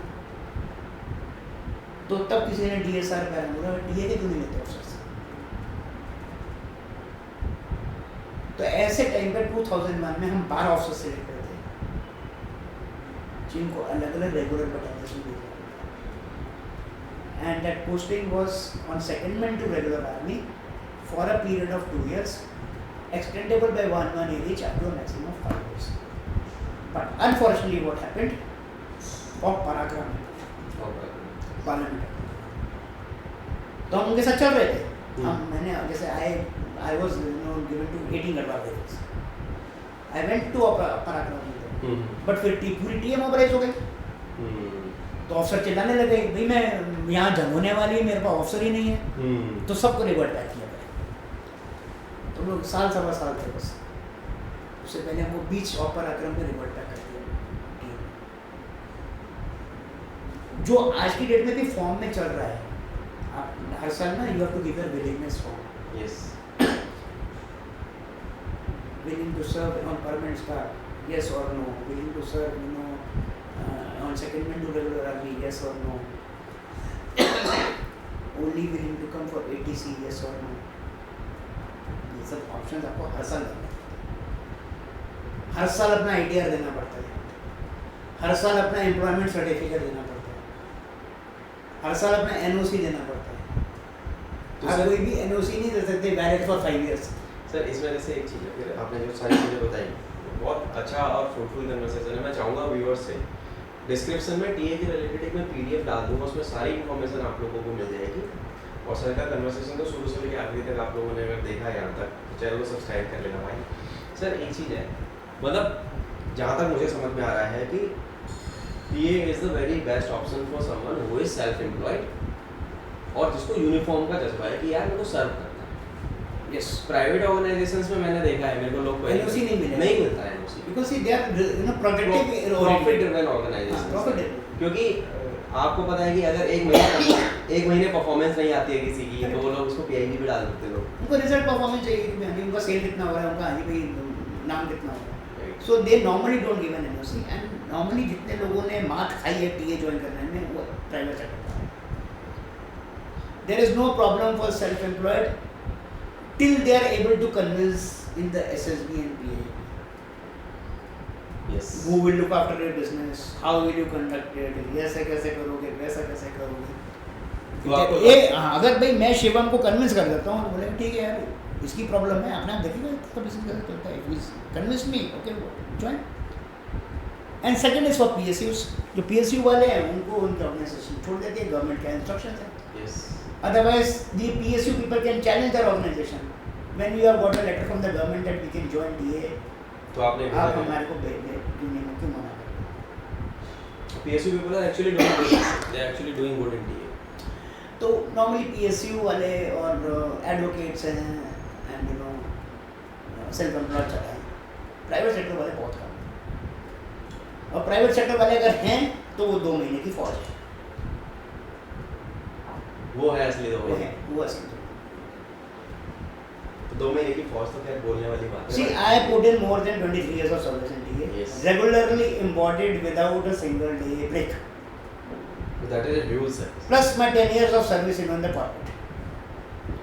34 साल मैंने नौकरी कर ली है भाई, और मैंने I have sailed in both the boats, corporate as well as uniform service। तो बेस्ट क्या लगा sir? Uniform obviously। See, uniform has its own charm and you know a thrill है, आपको बहुत कुछ सिखाता है, आपको अपना पोटेंशियल सिखाता है, आप कितनी जल्दी अपनी सिचुएशन से तंग आते हो वो चीज़ का जज्बा दिखाता है, आप कितनी जल्दी गिव अप करना चाहते हो वो चीज़ आपको बताता है। यू नो आप बेशक एसएसबी में निकल गए हो, may be you have been coached in the manner that you want to project yourself as a very passionate and a very upcoming future officer of the olive greens, but when ground situation comes, तो पता लगेगा। जिसमें दम है वही निकलता है। So have you been into ops? I have been in ops. I have served with 2 HNH battalions. What are HNH battalions? Some of the soil concept for int gathering. Back to back आइए। नागालैंड में last village towards Burma, that is Meluri, 1640 HNH Naga regiment, वहाँ से सीधे Kashmir 163 infantry battalion TA HNH सिख रही। लगातार 7.5 साल मैंने HNH में काम किया। Vice some of the soil concept वहीं के लोग हैं जो आपको इंडिया के लिए used to operate in civil course. और जो सीओज होते हैं ना, जैसे एनओसी मांगते हैं ना प्राइवेट में, HNH बटालियन के सीओज, उनका तो भाई आगे ब्रिगेडियर बनना भी इसी पे निर्भर करता है कि तुमने इंट कितनी दी, तो तुमने इंट तब दोगे नहीं, तुम्हारे ऑफिसर इंट ला के देंगे। I was and all this company commanders, I have been, अभी मैं बांडीपुरा से आ रहा हूँ, अभी ऑफ विजय के बाद मैं I been to Bandipura, where I was there for 2 years and I was directly under 14 RR in MARCOS. Kashmir में मार्कोस सिर्फ 2 जगह पर, that is at Bandipura for Wular Lake, and the other, you know, the team is at Peninsula in Ladakh, or Kashmir में किधर नहीं। I was giving operations to Marcos and to Woody, and I was that, और हम लोग क्या होता है team में ना, you are directly under the command where you are working, आप अपने CEO के अंडर नहीं, operationally, तो आपको जो लोकल कमांडर है, जो लोकल सीनियर है, he is your boss as far as operation. I am the longest serving officer in district Anantnag for 6 years continuously from the team.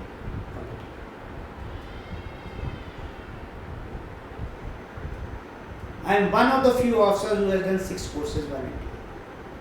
I have done my BIOS, I have done my JC, I have done my platoon weapon course, I have done my officers transport management course, I have done my TA senior staff officers course, and I have done my quartermaster course.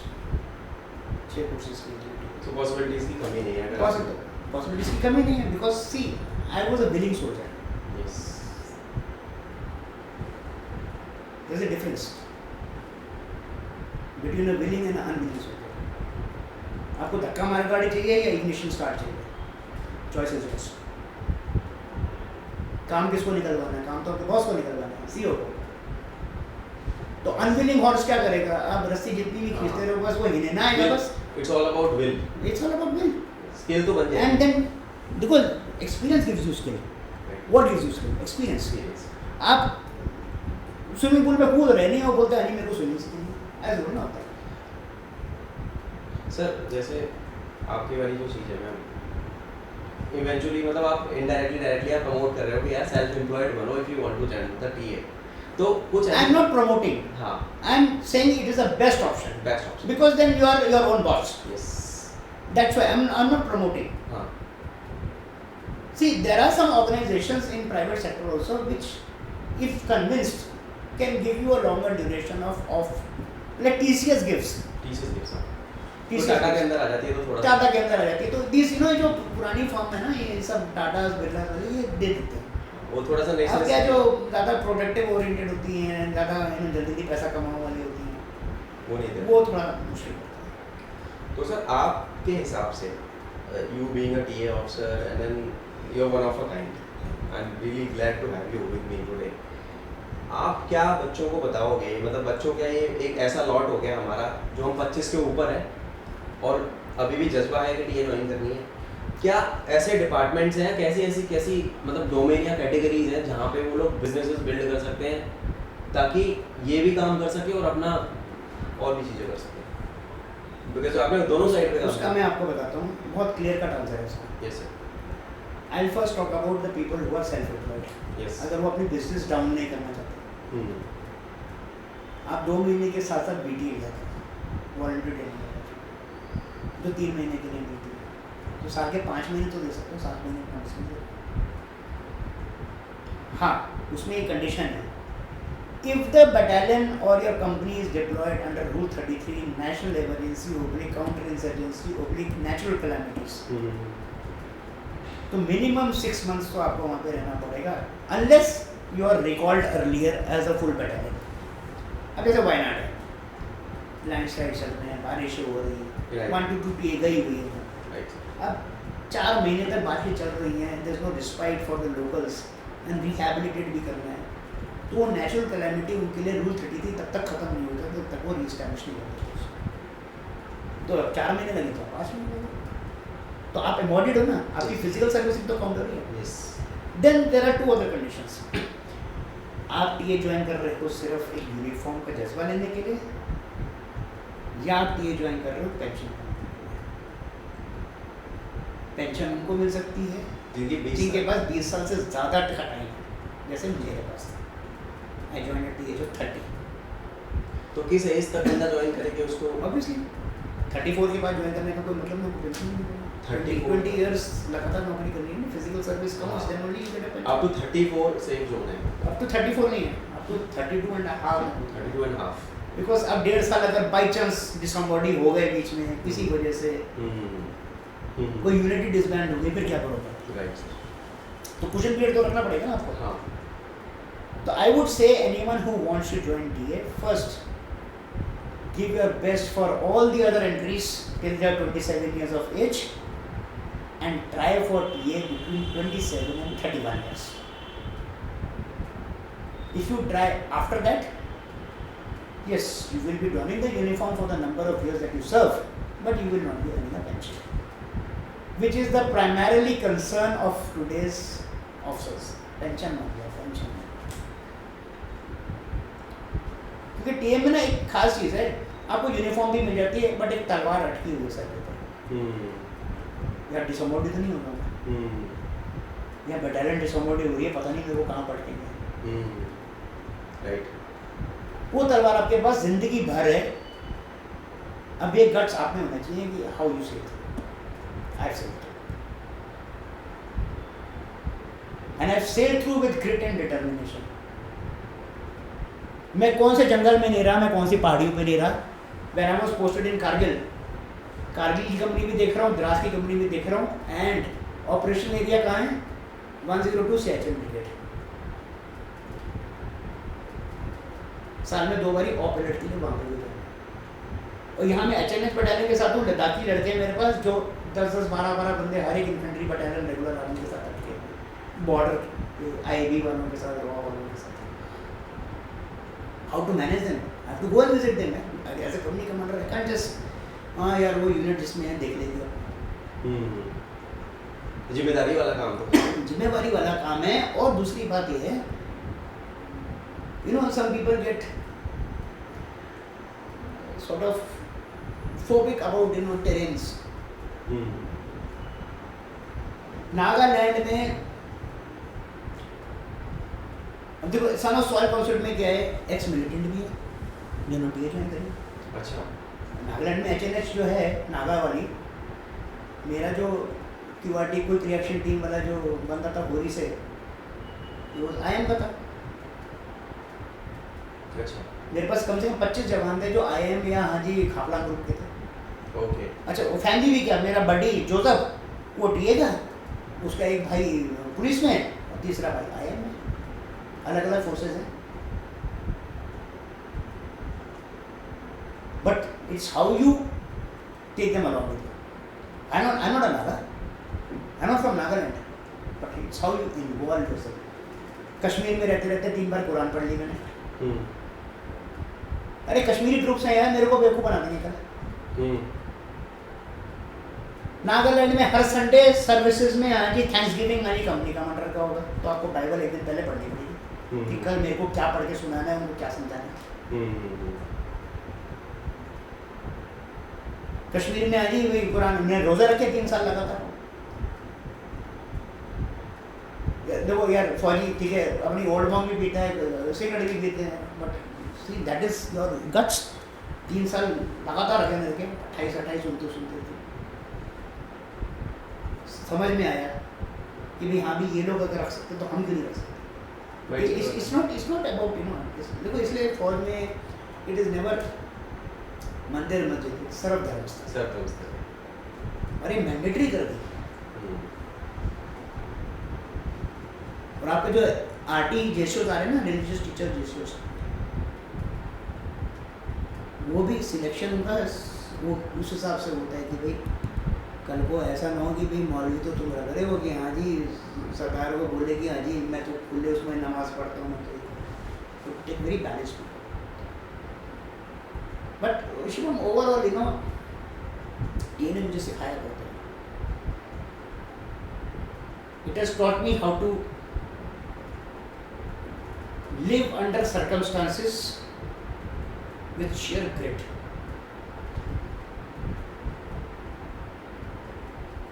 But थोड़ा सा ना क्या होता है ऑफिसरों में ना, वो no ज़्यादा बोलते हैं ना फैमिली ओरिएंटेड होते हैं, क्योंकि सिविल से है ना, सिटीजन्स फोर्स है तो they want family station. Sir regular में भी एक पोस्टिंग पीस की होती है, एक पोस्टिंग फील्ड की होती है, बट ये में नहीं होती। क्या उसकी कंडीशन अलग है। आपकी डिप्लॉयमेंट ही है इंसर्जेंसी एरियाज में या नेशनल कैबिनेट। आप तो सर्व करने आ रहे हो ना, आप सर्व करने आ रहे हो, आप तभी तो ज्वाइन करिए। आप ये सब मत देखिए। अगर आप सिटीजन्स फोर्स को ज्वाइन कर रहे हो, सिटीजन्स आर्मी बोलते हैं इसको, एक पूरी कॉफी टेबल बुक है the citizens army, publish in way back I think in early 2000, online भी मिल जाएगी। मैं डाल दूंगा डिस्क्रिप्शन में for the viewers. The citizens army, you know, the aspirants can go through it. Yes, तो तब तक की जितनी बटालियन थी उनकी ब्रीफ हिस्ट्री भी दी हुई है। अब तो बहुत सारी रेस हो गई है, but definitely, you know, it's a very challenging organisation. See, there is no organization Shivam which does not have its own ups and downs. हम अगर बोले कि हाँ जी इंडियन आर्म्ड फोर्सेस जो है बिल्कुल ही सफ़ेद चादर की तरह है, ऐसा नहीं होता. There are I won't say defects, but I will say बोलते हैं ना fault lines. बट जैसे जैसे लोगों को एक्सपीरियंस होता है तो उन फॉल्ट लाइन्स को कवर करते हो, आप सीमेंट करते हो, आप उसको ज़्यादा टूटने से बचाते हो. Similarly if you are taking it as an organization which you are so keen to join after having lost all your attempts for the regular army, इससे अच्छा क्या मिलेगा? It takes a lot of guts to actually reach to that stage. Yes, it takes. पता है पहले के 2-4 साल बड़े मजे आए. जैसे जैसे आप सीनियर होते जाते हो ना, तो बड़ी मुश्किल होती है. Because responsibilities are increasing. You are not expected to behave like a lieutenant when you are a major. And you are not expected to behave like a major when you are a lieutenant. आप ठीक है, वो लोग बोलेंगे regular army के साथ फ़र्क रखा हुआ 2-2 साल का. वो 6 साल में हाँ जी 4 साल में कैप्टन बनते हैं, हमारे 6 साल में बनते हैं.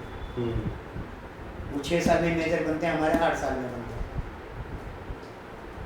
वो 13 साल में लेफ्टिनेंट कर्नल बन जाते हैं, हमारे 15 साल में बनते हैं. बट आप अपने ऑर्गेनाइजेशन का फर्क भी तो देखो. और जो आप घर बैठे बैठे रैंक ले रहे हो, वो भी तो अंतर है. आप 2 महीने के लिए आ रहे हो, बट आपकी सीनियरिटी आपकी डेट ऑफ एनरोलमेंट से चल रही है. ट्रेनिंग पीरियड तो कम नहीं होता. In an eco battalion where I served, I again will not take names. My CO had less embodied service than me in an eco battalion. उसकी 6.5 साल थी और मेरी 12 साल में. But he was my CO. घर बैठे बैठे 2-2 महीने आना, कर्नल बन गया.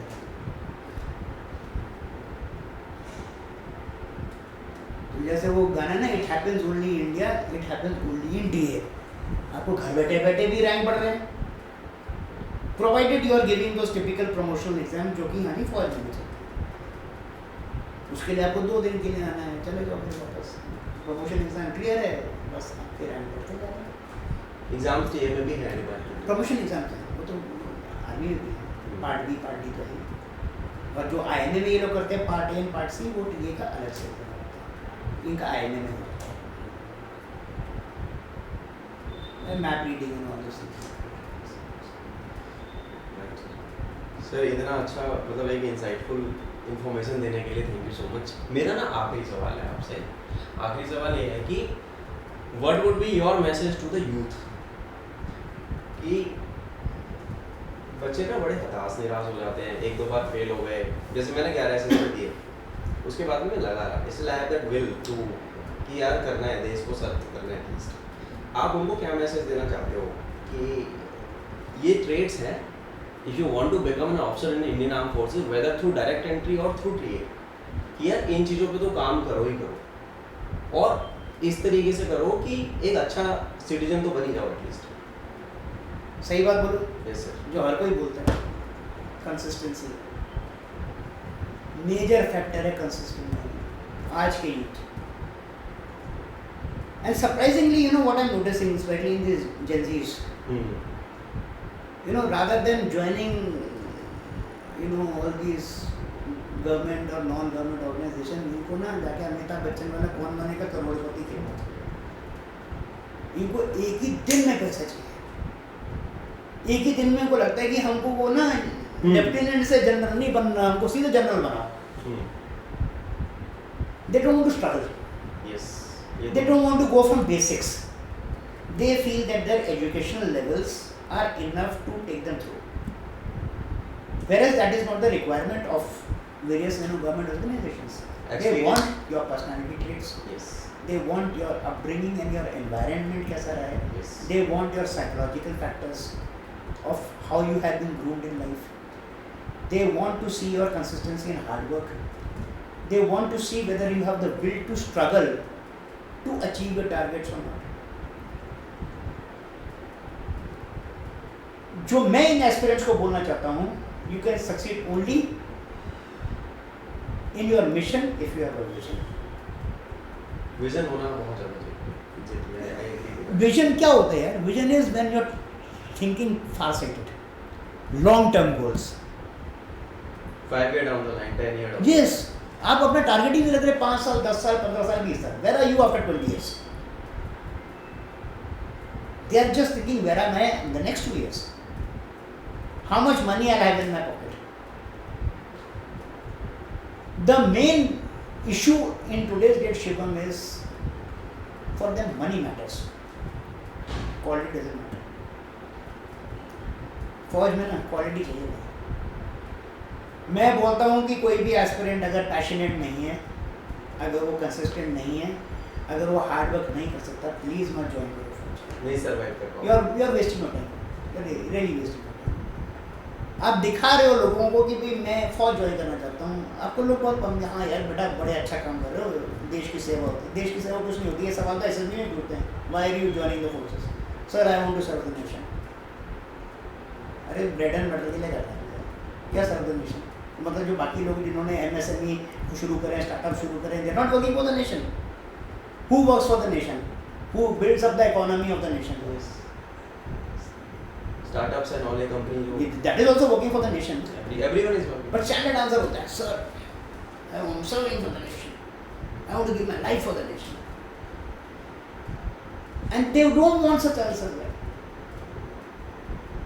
No one has been, ऐसा नहीं है कि देखो सामने इंटरव्यूअर जो है, he has also gone through the same process. उसने भी वही एसेसमेंट किया। आज वो अक्रॉस द टेबल बैठा है। उनको आप बना नहीं सकते। उनका बनाने वाले मतलब मैं फेंक के आ जाऊँगा, वो पकड़ लेंगे मेरी बात और मैं सिलेक्ट हो जाऊँगा। और जब पता है क्या फील होता है, जब chest number so and so में स्टे, रेस्ट में काइंडली लीव द हॉल। तब मैं बता रहा हूँ ना एस्पिरेंट्स को, जब आप बाहर जाते हो ना, जो नॉट सिलेक्टेड हैं, that is the time when you recap of where you have gone. That is the time when you discuss with your fellow mates. यार लगता है ना मैं ना यार उस चीज़ में रह गया, लगता है यार मैंने ना अपने स्टोरी राइटिंग में ना चल मेरा इडियट रेट आ गया। People are forgetting their naturalness.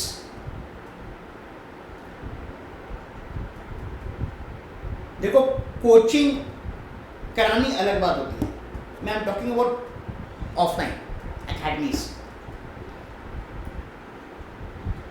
Guidance देनी और मेंटरशिप करनी अलग चीज़ है, दोनों में डिफरेंस है। कोचिंग में आप सेट आंसर्स बता रहे हो। अगर ये पूछेंगे बेटा ये बोल देना, अगर ये पूछेंगे ना ये बोल देना। एग्जाम्पल देता हूँ for this aspirants. Again I will not name the officer, is a very dear friend of mine. उसका लड़का गया 10 बार। अल्टीमेटली ही सेड कि अंकल मैं I keep trying but I am changing my life. मैंने B Tech कर लिए, अब मैं MBA करने जा रहा हूँ। तो हिज डैड वाज वेरी परेशान, सर आप प्लीज समझाओ, पूछो तो सही गलत कर जा रहा है। As a father he will not tell me. तो मैं एक दिन बैठा, सेशन किया 1.5 घंटे का, उससे खुद ही बुलवा लिया कि उसने गलती कहाँ की, जो उसको खुद लगा बाद में। बोलता सर मेरे से पूछा गया, whom do you think that you have gone on to, your father or your mother? अच्छा। तो बोलता है कि sir I have gone on my father. अच्छा, explain how? अब उसको कहने तो कुछ और मतलब था, बट बोला क्या? Sir I am aggressive like my father.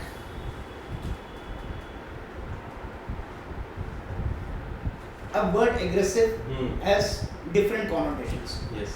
उसका कॉनोटेशन कहने का मतलब कि जब मैं काम पे जाता हूँ तो मतलब मेरे को टास्क को मिल जाए ना तो बस मैं फिर लग जाता हूँ उसमें। ये कहने का मतलब ये था। बट हमने वर्ड क्या यूज़ किया? वर्ड यूज़ किया गलत, पोर्ट्रे नहीं कर पाया वो। पोर्ट्रे नहीं कर पाया। एक राउंड में तो ये हुआ, दूसरे राउंड में फिर बंदा गया, फिर कॉन्फ्रेंस होगा।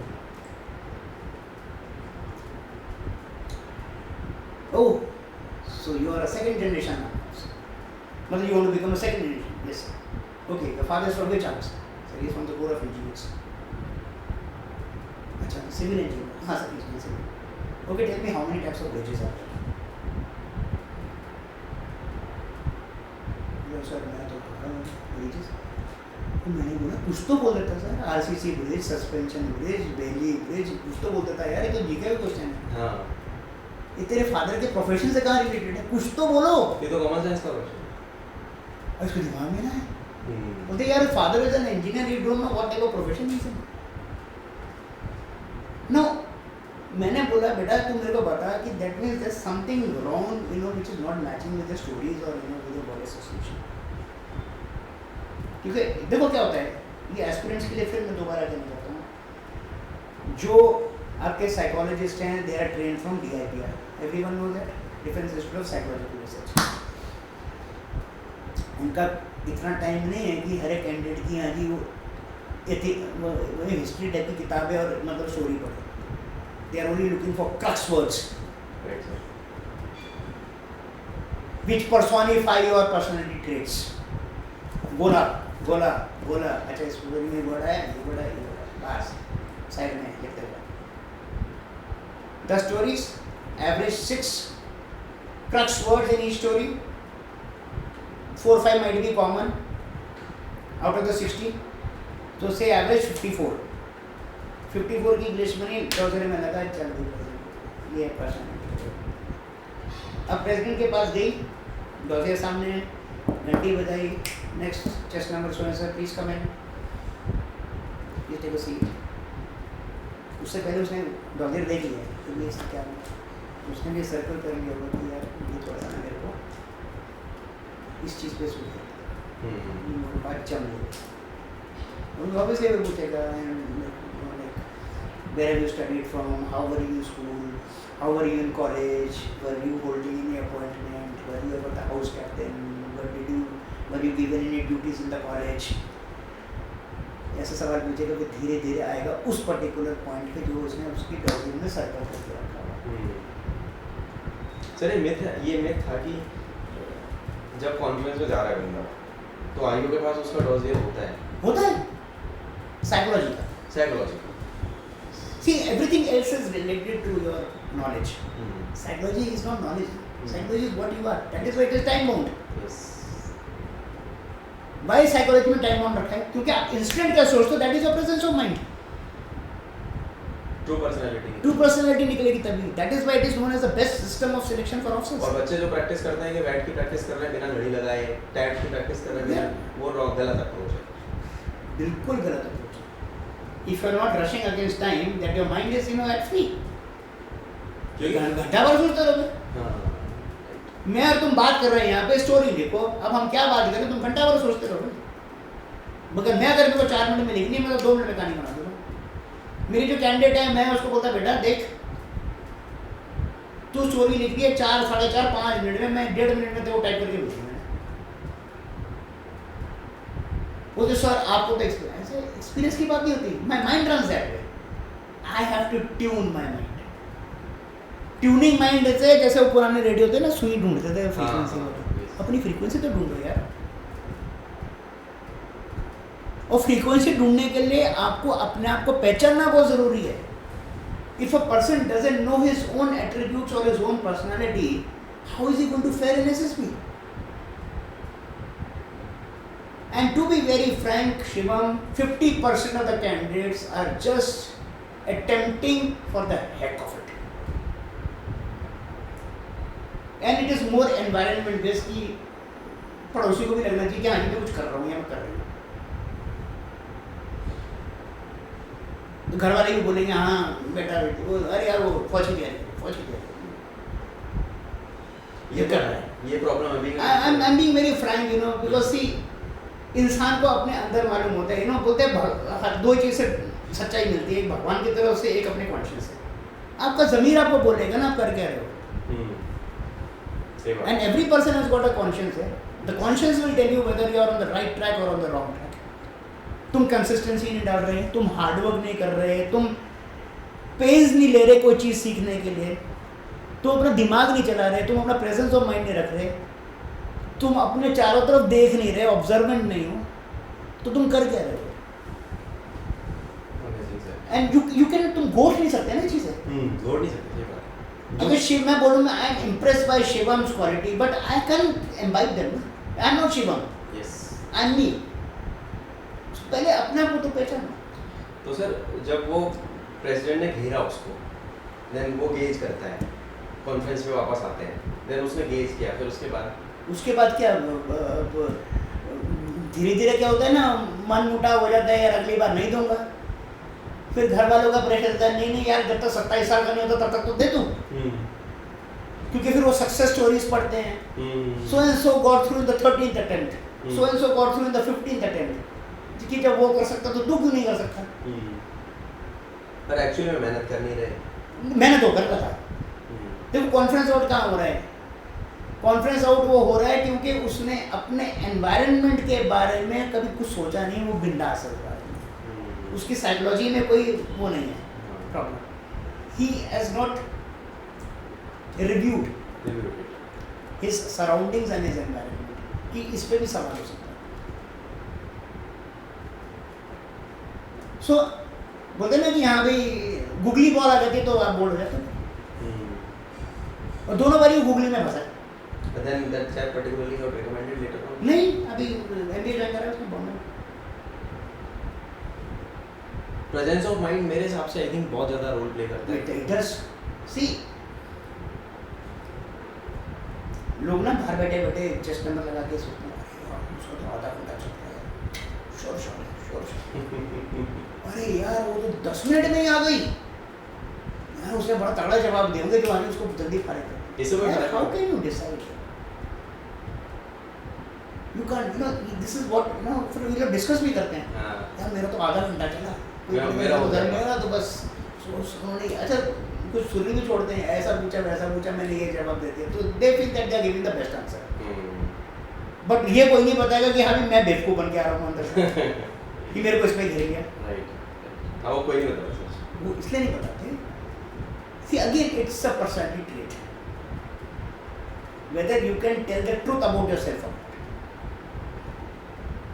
आप एक साफ शीशे की तरह हो लोगों के सामने, या आप एक मट्टी लगे वाले शीशे हो कि आप दिखते रहो बट क्लियर नहीं दिखाई देते। तो ऑनेस्टी आपके हिसाब से is the best? It's not honesty, it's about self reflection. अपने खुद के बारे में आप क्या सोचते हैं?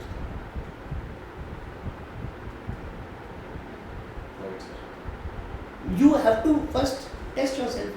Yes. मैं आज बोलता हूँ, जैसे एग्जाम्पल देता हूँ, today Shivam has called me to have a conversation. अब मैं सोचूं एक दूसरे कैंडिडेट को छोड़ना क्या फर्क पड़ता है, नहीं भी जाऊँगा तो, बट दूसरा मेरा आगे बोलेगा यार क्यों नहीं जाऊँगा, अगर मैं दो बातें किसी में डाल सकता हूँ दिमाग में, हम तीसरा बंदा सोचता है यार कौन जाएगा, टैक्सी करनी पड़ेगी, बस चेंज करनी पड़ेगी, मेट्रो से उतरना, इतना झंझट कौन था।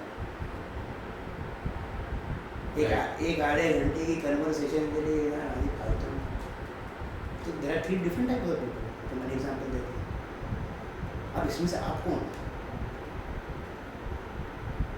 मेरे को कोई प्राइम मिनिस्टर तो बनना नहीं ना। I'm not looking for limelight. I'm again stressing on the fact it's time for me to give back. Yes. Because I've been through that stage. मेरे को कोई नहीं था गाइड, मेरे माँ बाप ने मेरी अच्छी पढ़ाई कर दी बट गाइड नहीं किया। हमारे टाइम में डॉक्टर बन जाओ, इंजीनियर बन जाओ, ये हर एक माँ बाप की ख्वाहिश थी।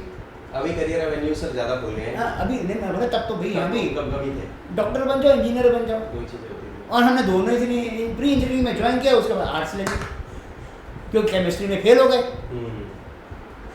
The parents at that time never used to realize what is the potential of the child.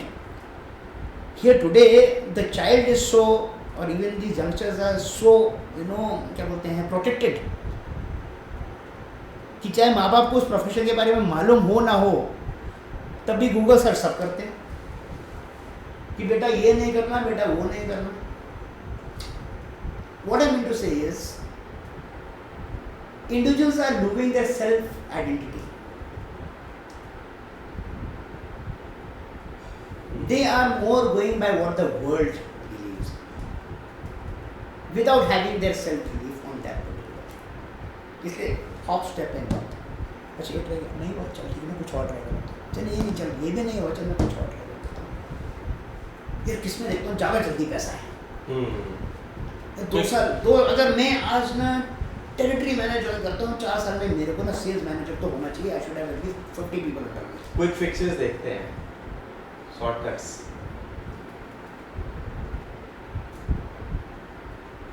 अभी I got 2 females for jack launch entry.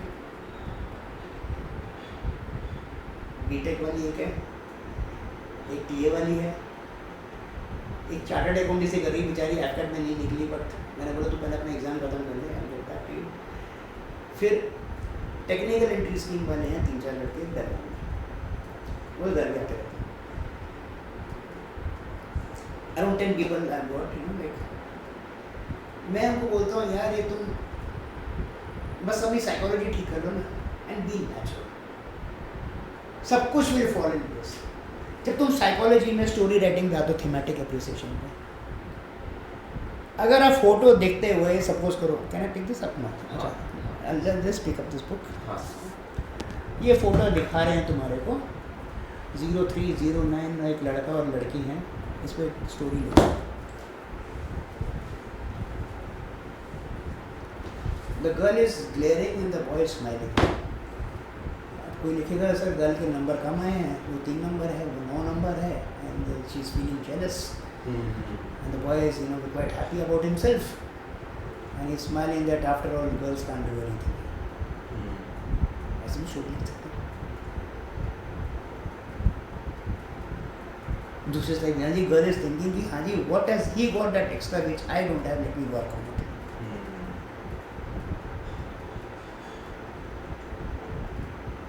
It's about perception and mindset. इंसान वही सोचता है जो उसको सोचना है। मैं बार बार ये एस्पिरेंट्स के लिए रिपीट करूंगा, each one of you thinks what you want to think. Yes, exactly. You people do not want to think out of the box, which might change your destiny. Out of the box सोचना ज़्यादा जरूरी है, ठीक है। And secondly is self belief नहीं, ये सबसे बड़ा प्रॉब्लम है sir, that I also face. Self belief नहीं है, सेल्फ कॉन्फिडेंस की आप करना तो चाहते हो, यूनिफॉर्म पहनना चाहते हो, बट वो सेल्फ बिलीफ नहीं कि मैं कर पाऊंगा या कर पाऊंगी। आप अपने सपने देख रहे हो कि मैं एकेडमी में ट्रेनिंग कर रहा हूँ, बट वहाँ पे पहुँचने का रास्ता बहुत छोटा है। छोटा तो है, एक एसएसबी करना, एक रिटन एग्जाम करना, और आप एकेडमी में बीच में थोड़ा चलो मेडिकल भी है, मेडिकल आई गिव ओनली 5%, यानी 4 से 5% रिजेक्शन होती है। But normally in their ages everyone is quite healthy, and लोग प्रैक्टिस करके जाते भी हैं। तो percentage rate is very high if you want to achieve it,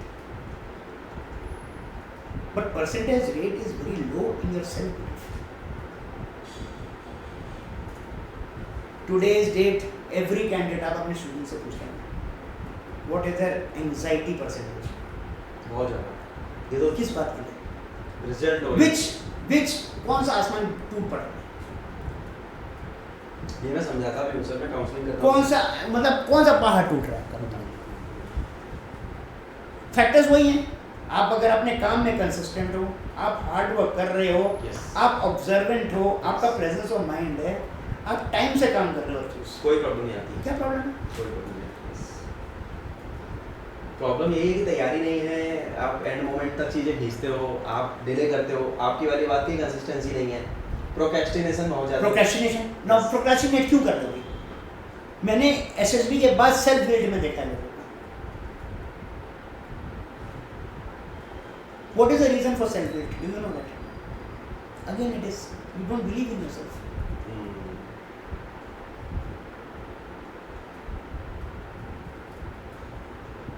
मैं तो बोलता हूँ यार शीशे में रोज अपने आप को देखा करो, अपनी तारीफ करो। शीशा लगाया किसने जाना? Why that dressing table is there? Who invented it? For what purpose? It's for grooming, na? Yes. Grooming is not by मतलब लुकिंग गुड। एसएसबी में मिरर लगा होता है ना, एमए लुकिंग स्मार्ट होता है। वो हर जगह लगा होता है, हर यूनिट में होता है Yes. कि इंसान अपने आप को देख के अपनी तारीफ करे। यूनिट में यूनिफॉर्म जब पहनते हैं, लाइंस में भी लगा होता है जवानों के लिए कि वो बेल्ट चेक करें, कंधे चेक करें, क्रीज है कि नहीं वो चेक करें, आपके लूप्स ठीक से बंद है कि नहीं, कोई आधा बटन तो नहीं रहेगा। Perfection. Yes sir. If you are not finding yourself perfect, then who will find you? सबसे बड़ी सर प्रॉब्लम एरिया यही है sir. Thank you so much इतनी सारी चीज़ों पे मतलब पॉइंट आउट करने के लिए। एंड आई एम होपिंग ये जो बच्चे हैं और इतना अच्छा कन्वर्सेशन हमारा हुआ, आपने हर आस्पेक्ट को टच किया है, whether it is related to TA या जनरल कैंडिडेट्स हो गए या पर्सनैलिटी आस्पेक्ट जिस पे उनको काम करना है, या आपकी लाइफ की जर्नी हमने जो जानी वो तो है ही सर अमेजिंग। मेरे 2 लिंक्डइन की पोस्ट पढ़ना। हाँ सर। एक है OLQs पे, ओके। ठीक है, जिसमें I think I got around 12 to 15,000 impressions who have viewed it। मैं बच्चों को यहाँ पे डिस्क्रिप्शन में सर के पोस्ट का लिंक डाल ठीक है, और दूसरा जरूर देखना code of the wolf. Okay definitely. ये 2 पोस्ट से पक्का पढ़ना, code of the wolf and OLQs।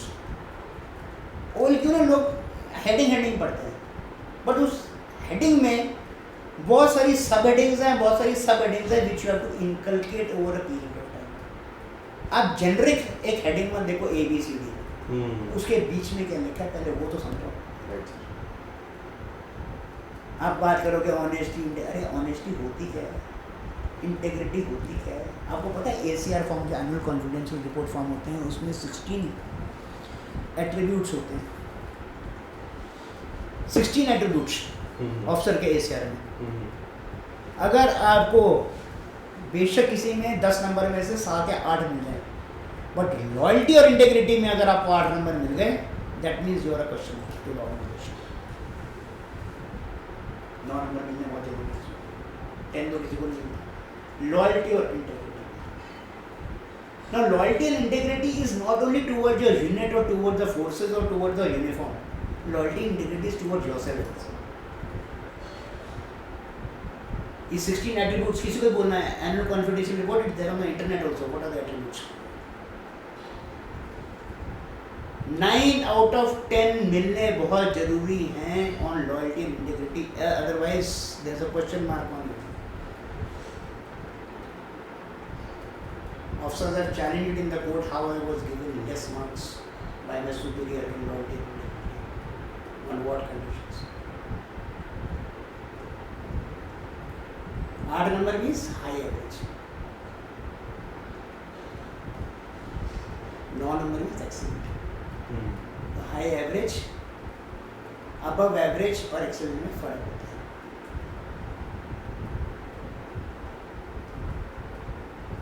जब हम लोग BPT दौड़ते हैं 5-5 kilometre with full battle load, क्यों उन्होंने रखा हुआ है excellent, good and no satisfactory? इतने टाइम से इतने टाइम में होगा वो एक्सेलेंट में होगा, इतने टाइम से इतने टाइम में होगा वो गुड में होगा, इसके बाद सेटिस्फैक्टरी, बाकी फेल।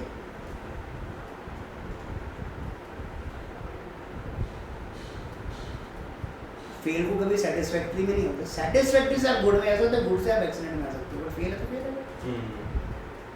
राइट। जो एस्पिरेंट अपनी खुद की तारीफ नहीं कर सकता, अपनी पोटेंशियल को नहीं समझ सकता, अपने प्रेजेंस ऑफ माइंड को इंक्यूबेट बोलते हैं ना, जब वो बच्चे को जॉन्डिस हो जाता है छोटे को तो आगे लाइटें जला देते हैं, वो लाइटें जलानी बहुत जरूरी है। You can't keep blinking, you have to put that starter for the generator, yeah. You can't just be feeling that you want something without working for it. You have to work is very much. Yes. अगर लोगों को यार वो economics में बड़ा वो था ना कि आज how to make people gainfully employed, कि सवेरे खड्डा करवाओ शाम को भरवाओ, है कि नहीं? दैट इज वर्क, मेहनत, तब उसको रोजगार करो।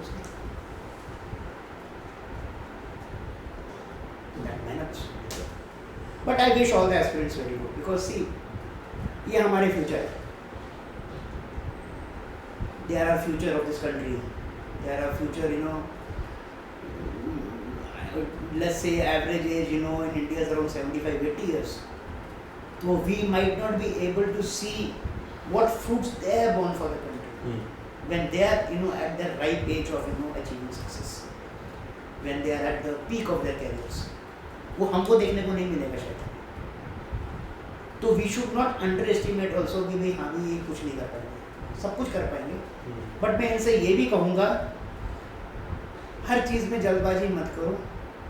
ये दुनिया का दस्तूर है, ये वक्त का तकाजा है, ये डेस्टिनी का एक उसूल है. कोई भी चीज़ आपको वक्त के पहले और कोई भी चीज़ आपको वक्त के बाद नहीं मिलेगी. जब सही वक्त होगी तब मिलेगी. पेशेंस रखना पड़ेगा.